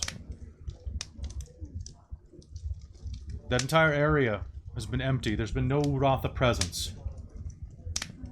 The Pura won't move in there. The Ghost Wolves won't move in there.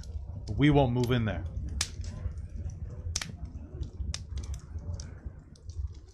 We all know that there's something wrong there. What I'm asking, me and my pack, Stormsong, are going to go in there with your blessing. We're going to clean it up. And we're going to make it our territory.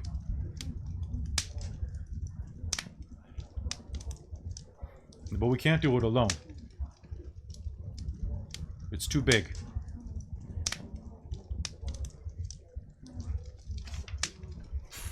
What I'm asking for is anyone who can give us a jumping off point.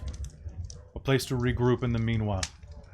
As far as I understand, the best places to do that would be right next to it.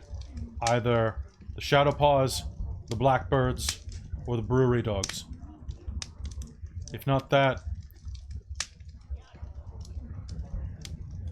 then maybe the Ghost Wolves at UBC, or the Northwest 604.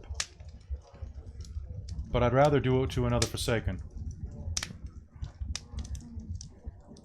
I'd rather ask this favor of you. I'm happy to negotiate splitting the conquered territory together.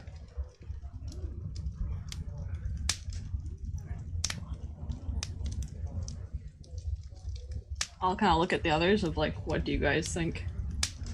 Brighton will nod and kind of half shrug a shoulder, like, seems like a good thing to do. The Shadow Paws, you'll hear Jackson's voice call out. Tell you what, we'll help you. If you help us kick out 604. Fuck those Ghost Wolves. They ain't got no loyalty. They're just cutting into us so we can't grow. Anybody else want to get rid of those guys? I think we should, From my understanding of it, the Ghost Wolves, for the most part, kind of just ignore the rest of us. They are not members of tribes. They're usually seen as defective. They weren't good enough to make the cut, but sometimes they still hold territory. Yeah, I mean, Kate doesn't give a shit about them, but she doesn't also actively want to seek to get rid of them because why? Yeah, keep in mind we have actively just pissed them off. Jackson's gonna jut a finger at you guys. I mean, you guys, What? help us get rid of them, man. You already were fucking shit up there last night. Yeah, unintentionally. Well, let's do it intentionally. Enough to let us into their territory to retrieve a pack mate. You don't I like ask, his spirit, you take. though. He's got great energy. You be good neighbors to each other.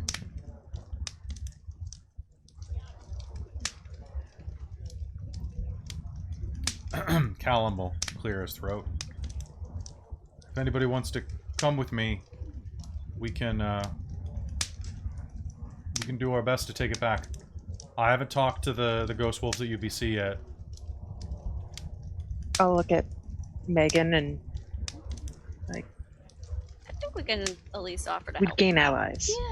Yeah, allies I'll are good. nod to him and say, we'd be happy to discuss helping you clean that area out. At the very least, we're good neighbors. Yeah. Really? Yeah. As you all say this, Brighton, Poe is going to look directly at you at this point. Mm-hmm. This is the stupid choice. Yep. Brighton will just be like, Okay. uh-huh. Well, if the dogs are in, Jackson will say, he'll look back at his alpha, who will finish the sentence for him. We'll see about helping too. Yes. Now with that said, Loren Moody, the alpha, one of the alphas of the Robson Wall, will say, that's one option. The other is that the Pure are gathering to the north in North Vancouver and in Stanley Park and all of Richmond. We're not going to be able to have much power unless we can continue to spread outwards. I'm offering a counter that we focus away from that portion for now. If the Pure aren't going after it, that means that there must be something there they're afraid of, or that's not worth their time. What I'm saying is that we go after the Pure directly. We take the fight to them for a change. Instead of being a wall, we be a vanguard. We take out Wild Crown to the north, spread our influence through downtown, or we take on the wide circle down in Richmond. Then we have accesses to the highway, to all of the financial things in Richmond. Right now, we all are in agreement. The SkyTrain is neutral ground. The SkyTrain stations are neutral ground. This is a long-standing agreement all of our packs have had, that we can travel and exist through each other's territories, so long as we don't perform business in them. So long as we do not enter the shadow in another's territory. We've been polite for years. But this is a small city. Our portion of it is small.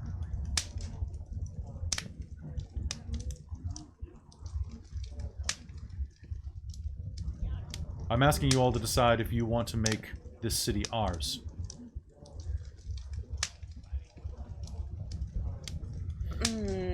Kate is kind of trying to figure out if she should actually speak up about the point that she wants to make.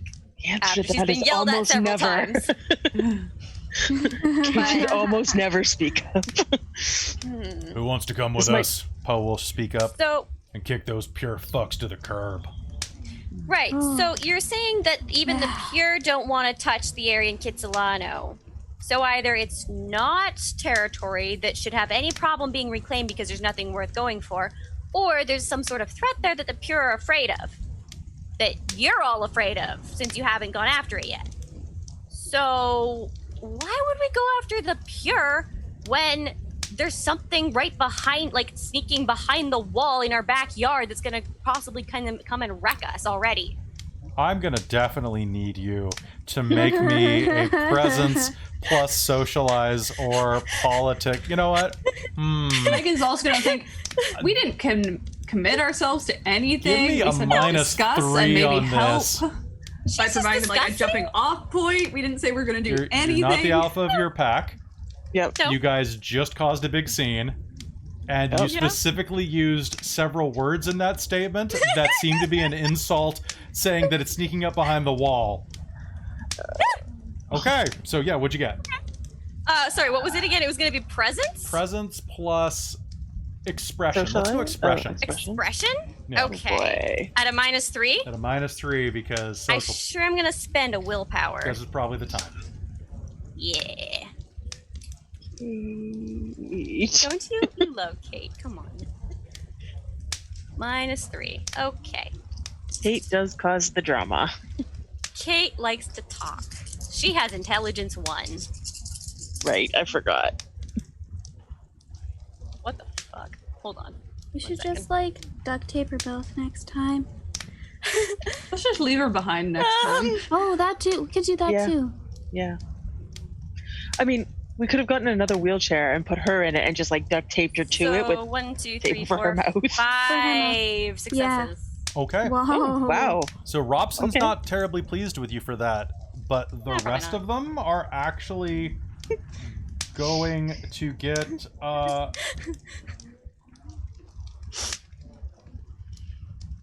yeah, actually, so that's good. I'm just doing the tabulation of what that actually managed to do.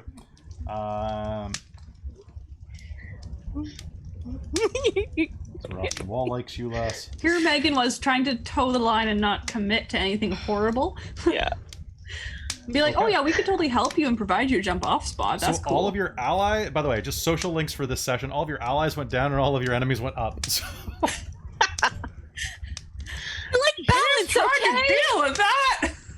Everybody's I'm just trying to middling. balance the scales. it's true. It's true. Perfectly balanced, Brighton- like all things should be. Brighton's There gonna go my come up. 7 successes out the window. Brighton's gonna come up kind of beside Kate and do that little like friendly kind of hand on like right at the back of the neck, and she's just gonna squeeze a little. Oh. But make it look friendly from the outside. I feel those nails. Uh-huh. If you're calling into question our courage, Loren says, No? I mean, I guess indirect yes, but no. you do well to watch your words, puppy. Think of it this way. We are looking at pure packs, larger than anything you have ever seen. Do you know how many uratha run in Wild Crown alone? How many in one pack?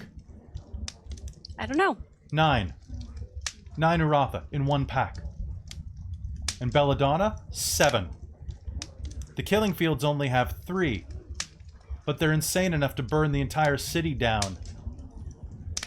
Wide Circle has almost 50 wolf-blooded, mostly members of triads. Whatever is happening in No Wolf's Land gets a lot of might be nice. But if we weaken our numbers there, we'll get steamrolled. What I'm saying to you all is there is no right option here.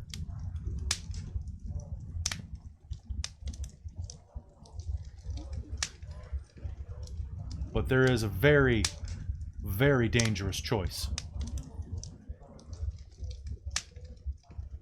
Seems to me like no one can sit this out, though. The wall will stand where it always has. Join me if you can.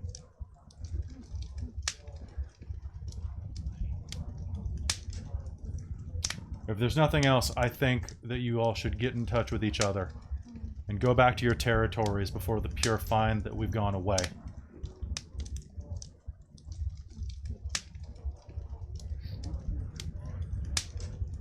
Adjourned. The packs will mill around for a moment. What do you all do? You feel like this is a moment where you could make a choice that might affect the next season. I think that went well. Okay. I'm going to point out two things here. One is that you probably just tanked us with the Robson Wall. Oh, probably. Which means we probably should actually help them to gain back their respect because they liked us and now they're mad. On the other hand, is there any way we can do that and also help with No Wolf's Land and just kind of play both sides? I think we can.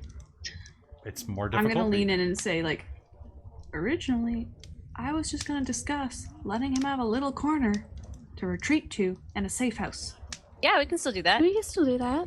Yeah, it's we fine. never committed people. No, I didn't commit anything either. I just asked questions. You asked rude questions, Kate. I thought that they were questions that needed to be asked. Way older than us, who have thought these things through and worked them a lot longer than we have.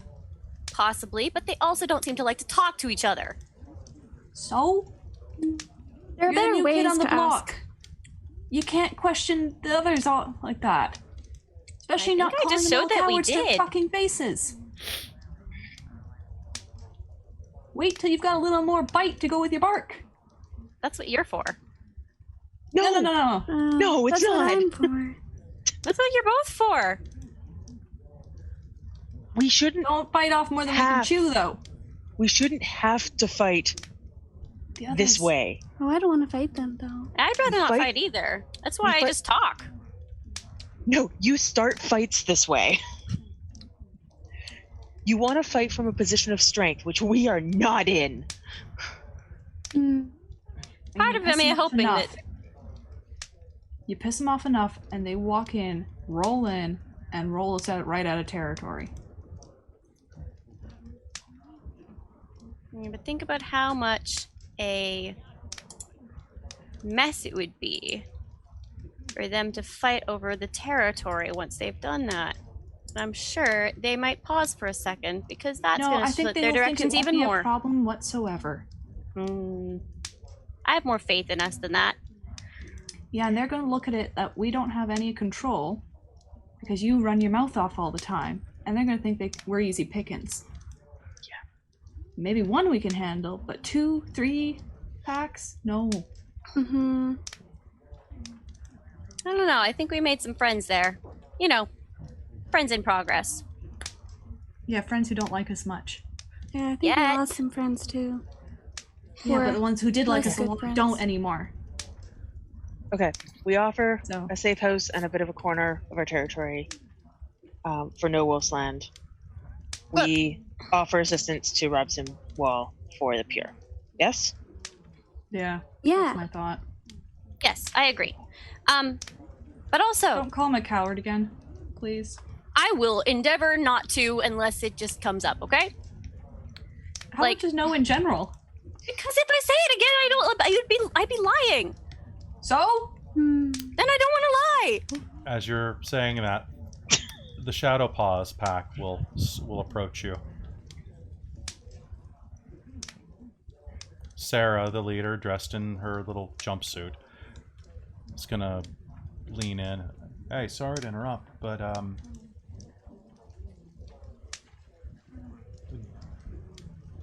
if you're considering at all what my pack member was suggesting there, you guys could probably use a little more legroom. I'm just saying, there's some weird shit happening in 604. Not just the stuff that you guys did. What do you mean? We could hear what was going on. We heard the sirens last night. And we read some of the reports and heard on police scanners. It took those cops a long time to get to you, didn't it? Yeah. Yeah. I don't know what the deal is with 604, but they're weird. They're weird. Agreed. And something's up.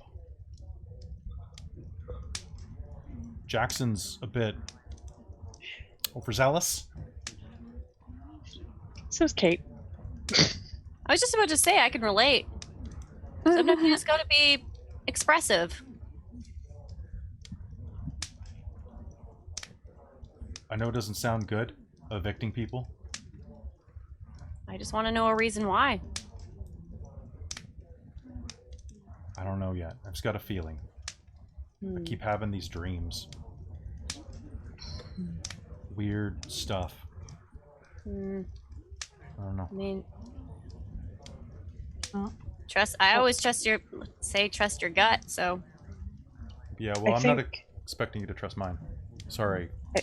No, I think I'm gonna look at Megan and be like, willing to entertain the idea of helping out if we have good reason to. Yeah. Yeah, I'd We'll say so. keep you on speed dial. that would be good. Sounds good. We Appreciate it. I know you guys are an old pack, but like we young wolves got to stick together, right?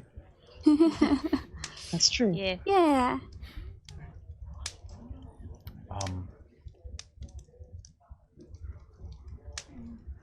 It's always good to also have a neighbor who wants to be friendly. Yeah. Like I Doing you a said, favor. we like to be good neighbors. With that, you see that your time here is probably about done. Callum will approach you, give you his contact information, and thank you profusely for even listening to him. I know it's really difficult, and that not everybody wants to hear.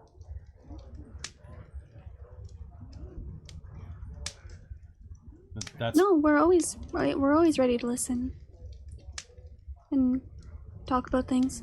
And just because you don't want to hear something doesn't mean it isn't true. if we clear out that area, it's more territory for everybody. This is true. And like I said, we don't know what's going on there. Maybe there is some sort of threat that needs to be dealt with or investigated.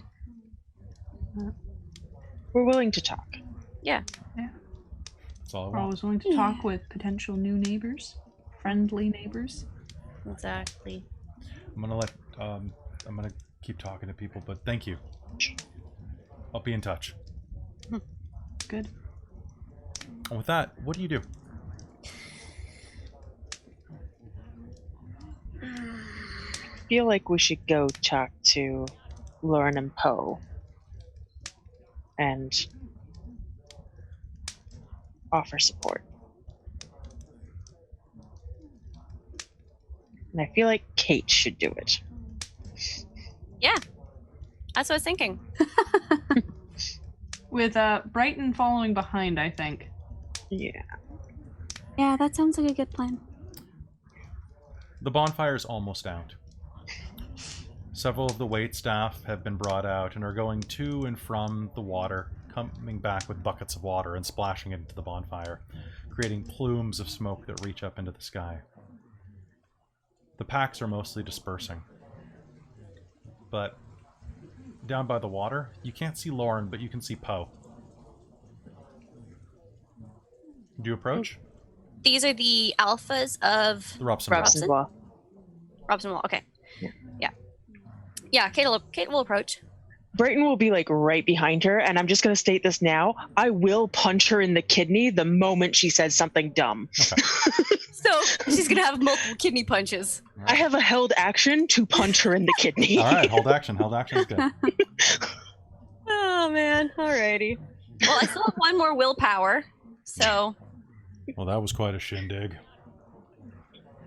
you know, I didn't know what to expect here, and was good. Good food, good company. Well, Excellent part. hosts. maybe next time it'll be you hosting. No, hopefully, maybe We don't have anywhere as nice as this, though. that's true. It's literally across the street from your territory. Yeah, across the street.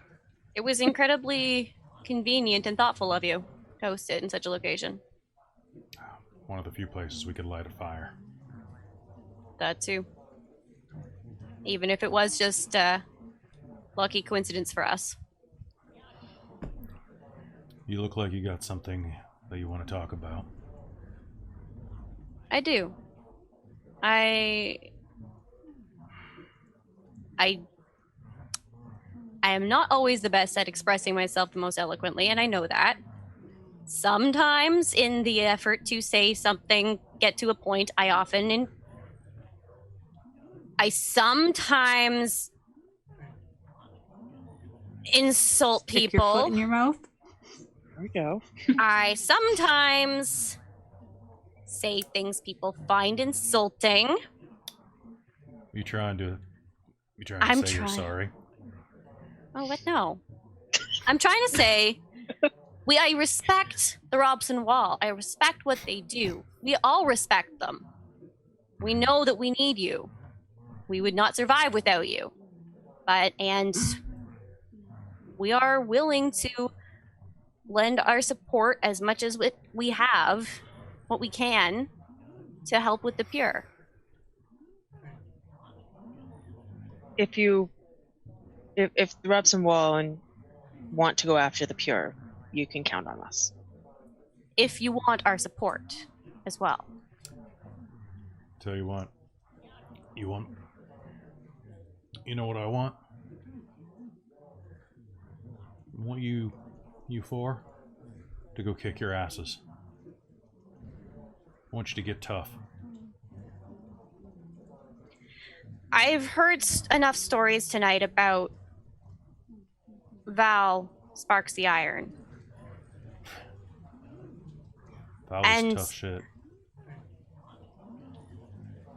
It grieves me that I didn't get to know her as long as any of you did, or most of you did. But what I did know was that she didn't take shit, and that she was tough as nails. And that's something to live up to. She wasn't tough as nails. She was tough as the hammer. Yeah. So, if you want to be in there fighting Pure with me, we'd love to have you. This is not a hunt like you've ever been on before. You want to do this, my suggestion is you go find someone like Bodhi over there, and you get him to put you through your paces. You find a blood talon. Their specialty is fighting each other. They'll teach you tricks.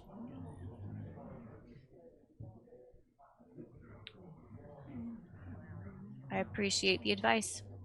I'll take it to heart.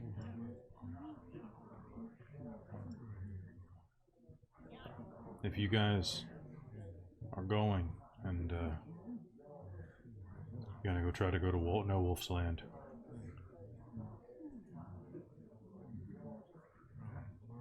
if you're going there with the Shadow Paws,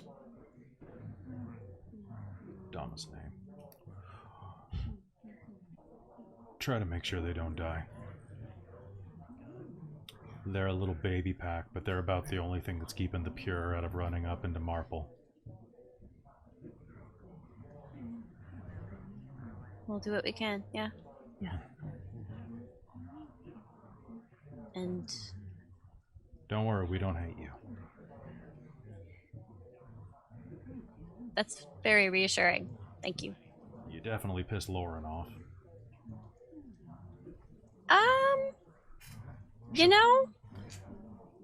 She'll get over it or she won't. Maybe we'll just have to fight Pure by her side at some point. See, you know, if we take out enough Pure, she'll probably come around.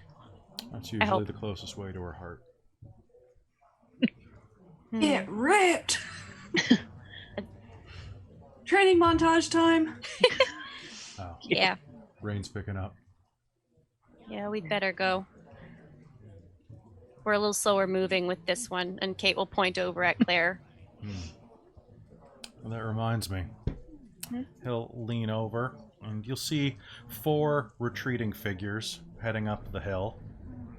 Hey, Larkin. Conrad. Oh, you faux pas. Come here. Get out of here, he'll mutter.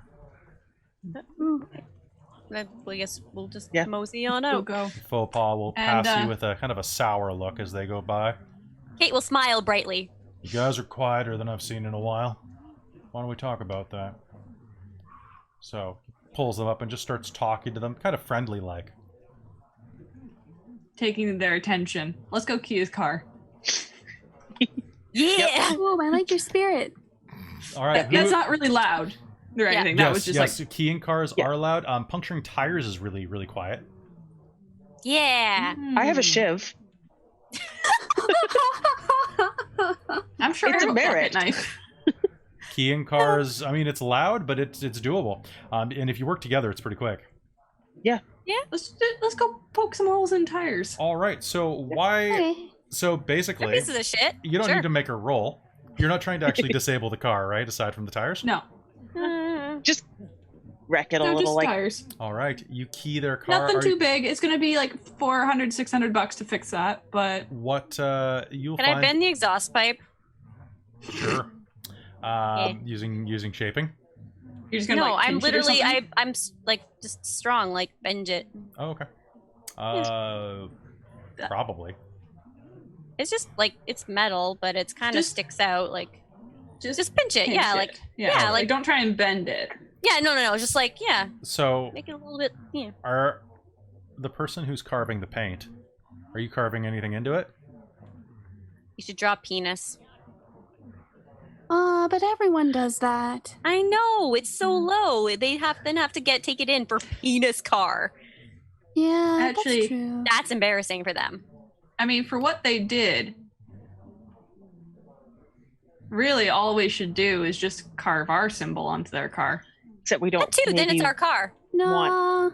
them to know that we did it. Yeah. Or do you want them to know? Why not? That's They just it. tagged Is our den. you have to decide whether or not we Fuck want, them. Guess so. want them Is to that do what it. you're gonna do? You know what? I'll leave that up to you. I'm dealing with this exhaust pipe. I'm thinking we shouldn't do anything too expensive. We should just tag it. That's what they did to us. Just tag it. Yeah, tag it on the hood of the car. No need to escalate Big s- farther than a tag. Big symbol on the front of it. All right. Yeah. Maybe I got a Sharpie? Well, they might have to Always. put some dents then. Brighton, Those nice will- big marker ones? Brighton's always carrying that. So you're not that gonna shit. carve it? No, I think I'm going to keep it at the level that they did. I'm not going to escalate it Tag for farther. a tag. Yeah. So they can paint over Sharpie. And you're popping the tires? Yeah. Oh no. No, I was thinking, you I'm know gonna what? wheel around. Wait, just give it like a They little one did. poke so it leaks faster. We Brighton's shouldn't gonna. escalate it past that because then they're going to come back and smash our windows or do something else, and then it's just It's keep going. true. So What? tag for a tag. Yeah. And we're going to It'll just make just it a really go nice on the big hood. one on a nice shiny new hood. Okay. Fuck you. Okay. All right. So you'll load Claire up into the car? I And you'll- can make it in myself. Okay. So you'll load your wheelchair up very gingerly. And as you're parked not very far away, Claire, are you going to do anything before you... Are you going to slash their tires? I'm gonna poke a really small hole in it so that it goes It faster. does go flat. Exactly. Yeah. So it's just one wheel, and it's gonna go flat more Eventually. quickly. Yeah. You just try to like cut along, like just a little sliver, so that it's like long enough that it's hard to patch. Mhm. But they need a new tire and not just. All right. Mm-hmm. You finish your work, drawing your pack symbol on the hood of the car. I make it pretty. I have crushing two the dots in exhaust. expression. Slashing a tire. And then GTFO. Head into your car. Yep. And then head back home. Mm-hmm. Down into the brewery park. And I think that's where we're going to end game tonight. As you drive away, you see behind you in the rear view mirror the pack as they approach the car, and will hear the sound of people yelling in great displeasure we'll say. And we'll hear the sound of rocks bouncing off the concrete behind your car. And with that noise, you drive home, and we'll call game. All right, so that's it for season 1 of the Bitches of Brewery Park. How are you guys feeling? We good. I'm feeling great. Okay, I hope the political scene wasn't too either confusing or boring. I mean, it was a little confusing, but in character more than anything. Just like there were so many people there. I tried to reinforce every time someone came up with like who they were and what they were there for. Yeah, it was more like I was feeling Brighton's confusion being in that situation for the first time. Well, then that's good. That's good. Hopefully listeners weren't confused by that and found it fun too. So tonight is a season end. So we are going to advance the plot before next session. About at least a month. Training montage. So there's going to be a training montage. So with that, how many beats did you guys earn tonight for pack beats? You earned... We earned 1 pack beat, that you mentioned earlier for someone to know. We had 2. We have 2. We got 2? Okay, so 1, 2, see. I'm going to give Kate a beat for doing good role-playing as well. I'm going to give, actually, everybody did really well tonight, so you've all earned a bonus beat. So that's going to be a beat for role-playing, a beat for showing up, a beat for season end, and all right, so what I'm going to do tonight is I'm going to give you all collectively... how are you guys doing for experience right now? I have 1 experience. I have 2. I think I have 2. Hold on. So we changed how we were doing our beats last time. So I'm collectively giving you, basically I'm pooling them and dividing them by 4. Yeah, because this fulfills both of my short-term aspirations for the session. So let's first do aspirations. So who had their aspirations fulfilled? You had 2. What were they? 1 was find out what happened to Ross. Okay. Make sure that he was okay and all that. The second one was checking in with the Blackbirds, which I carried over from the previous game. Sounds good. That's 2 beats personally for you. Would you count this as like honoring the promise to check on the werewolf's kin, the sickness spirit thing? Yes. As a short term? Yeah. Okay, so that's 1 for me. Yeah. And then were we saying that aspiration beats were just for you, or were they for the group? No, we pooled them last time because I think we were doing them all together Okay. because otherwise we have to keep track of 2 different types of experience and yeah. Okay. So just adding mine. Yeah, that's a Mage the Awakening thing that we're not doing. Yeah. There's 2 types of experience there. Would this work as working towards my long term of solidifying our hold on our territory? Yeah, I'd say so. You did schmoozing and stratifying and stratigivating. So I'm just going to say this right now, because if I get a full experience, 1 more full experience, I'm going to be buying up 1 point in drive, which will then fill my long-term aspirations. Okay. Well, it'll do a step towards it, and then it will complete it. So does that count as 2 beats or 1? Counts as 2. Okay, so that'd be 2 more beats. So, okay, and that gets divided by 4. And anybody else, Brighton or Claire, did you fulfill an aspiration? No, I didn't. Okay. Not this session. So having an aspiration heal from aggravated damage is a great one for next. Yeah, that'd be pretty good. So why don't we go ahead? We're going to advance the clock. You have, you can drop, Caitlin, you can drop Claire down to 1 point of aggravated damage. Oh, wow, okay. And Kate will be completely healed? Yeah, you heal 1 every 4 days. So this is at least going to be 30-something days away. We'll probably be starting game up again in chronologically early April, which means that we'll be right in the middle of the COVID epidemic. Or pandemic, I should say. So I've done the math, and what I'm going to give you all is for role-playing, for combined experiences, and dividing, and all of that stuff, and everything included, I'm going to give you guys 8 beats tonight. So that's quite a lot, but it's a season end, and I want you to have a chance. So with 8 beats, that should bring you up in experience and 3 beats. Okay. Yeah. That actually gives me 2 full experience. I had 2 beats left over. Yep, same. So I'm at 6 XP. I am at 3 experiences, which is I'm immediately plugging that right into my drive to have, so that counts towards that I have to decide what to buy. That's true. Now, guys, if I could get you all to do me one favor real quick, I just have one final thing I want to mention before we stop game tonight. Okay, and that is I just have to look one little thing up in my book. I had it written down right here, didn't I? Oh, it's on. Sorry, we've got too many pages in this. Ah, punch everything. Oh, there we go.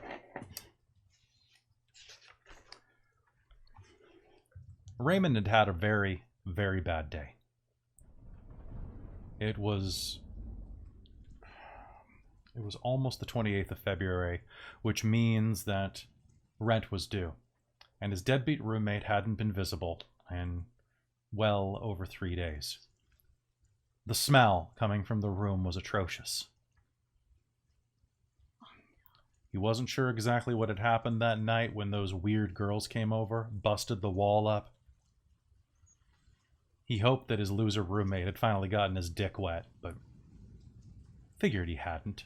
Figured that he had struck out like he always had, and had been in his room wallowing. Still, rent's rent. So he approached the room of Phil Sullivan. Hey, Phil! Phil! You in there, man? You haven't been going to work, man. I need to know that you're going to be able to pay your rent, or you need to get the fuck out. Phil! And as he knocks that last time, the door slides open a creak. He looks inside the darkened room. There's a shape laying in the bed underneath the covers. Hey, Phil? Hey. Dude, you need to wake the fuck up, he says, walking over. He hears a low sound. And as he reaches down, he grabs the covers and pulls them back. And his face becomes a mask of horror as he looks down at the groaning shape of his roommate. Skinned from head to toe, gurgling bloodily up at him. And that's where we're really going to call season 1 right there. Which, oh shit, he's still alive? Oh, he's still alive. He survived that? You do not have to kill them. Oh my god. You guys would have found that out had you gone and investigated, but I decided to put it as a cut scene because I needed it. I mean, fair. Well, I think we definitely earned our content warning today. Yes, we did. So you guys go spend some experience. I would honestly suggest you look at renown, gifts, or raising, honestly, anything but attributes and brawl. So you're more effective in Garu form. So here's my question then. If this is going to be a time skip, are we getting experience between now, this session, and that we to spend as an upgrade? That's why I rounded up on your experience today. I don't think you're actually going to... I don't think a month's enough time for me just to like throw extra experiences at you. But how much do you have right now? Well, I had 3 experiences. I just spent 2 because part of what the beats that you were counting in that pool was based on me having bought those up, having achieved that. So I have 1 experience. You have 1 experience, and you're on the cusp of getting another one. What I can do as well is I can go back through and look at because Christine playing Megan has gotten more experience than everybody else because of all of her successes on hunts. I can go back and look at her past beat experience and balance that out between you guys and beef you up a little to keep you closer to the same level. That'd probably be good. But for the meantime, let's just work on the experience that you were handed tonight, and then I'll see about play balancing you all, so that the pack's all even. Besides that, is oh god, I just saw the chat with Jen going no. All right, so that's season 1. What do you guys think? Did you guys have fun? I had fun. I'm stoked for season 2. Yeah, that was definitely a learning curve. Kate will continue to be just the way she is. Oh, I like gosh. how now Brighton's just starting to finally be like, I can be a Stormlord. Yes, I can be, Alpha E, and just be like, Kate, shut the fuck up. And Kate's like, I'm That's why I kind of stood back. negotiating. I was like, you know what? Brighton can step into that role. I kind of want there to be a Kate the fuck up shirt on our Redbubble right now. Yes. Oh my gosh. I That would want be that pretty fantastic. so hard. Just you wear it during gamer time, just go boom. Yeah. 100%. 100%. Because no, she's negotiating. Yeah, so It's far not negotiating if you're yelling at them. It is So far if for, like- everyone's if she gets her way. for Aggressive XP, negotiation. I had enough to buy a primal urge dot. Sure. So you're at 3? What? You're at 2 or 3? No. I'm telling you, I had enough. Okay. So that's all I have bought so far is primal urge. So I bought 1 dot of that, and now I'm up to 6. I basically saved mine until I could buy big stuff. Well, we'll wait till we're off recording, and then we'll talk about experience. But besides that, I hope everybody enjoyed this season 1. I will say this season was a little more awkward in places. I was still hung up from doing a bunch of my LARP running, so the game was a little more sandboxy than plot heavy, and I know that you guys really like plot. At least the players here do. I like being given plot and then derailing it. See, that's fine. Instead of allowing you to make your own plot. So for next, I don't want to make my own. For next season, what I want to do is I want to dive even deeper into the characters, and we are going to be spending more time with your human sides, and your touchstones are going to be much bigger elements in season 2. So with that in mind, I also want to let you know that the role-playing is going to get a bit more intense in Season 2, and that there will be hurt feelings all around. That's I'm so excited for the showdown between Kate and Megan eventually. That's going to happen. It's going to be great. Kate, stop! You're not my alpha! Whoa. It wasn't decided! But I'm smarter than you, so shut up! I don't fucking care! Anyway, so that's just a Save little it for snippet. season 2, guys. Yeah, preview. It's gonna be great. I'm gonna have to volume balance that right there. Oh yeah, absolutely. Right. Sorry, I yell. It's true. So thank you very much for tuning into Season 1 of Werewolf the Forsaken, the Bitches of Brewery Park. We'll see you in Season 2 pretty shortly. Bye, everybody. Oh, and... Ooh. Oh, Sorry. Ooh. Good night, everybody.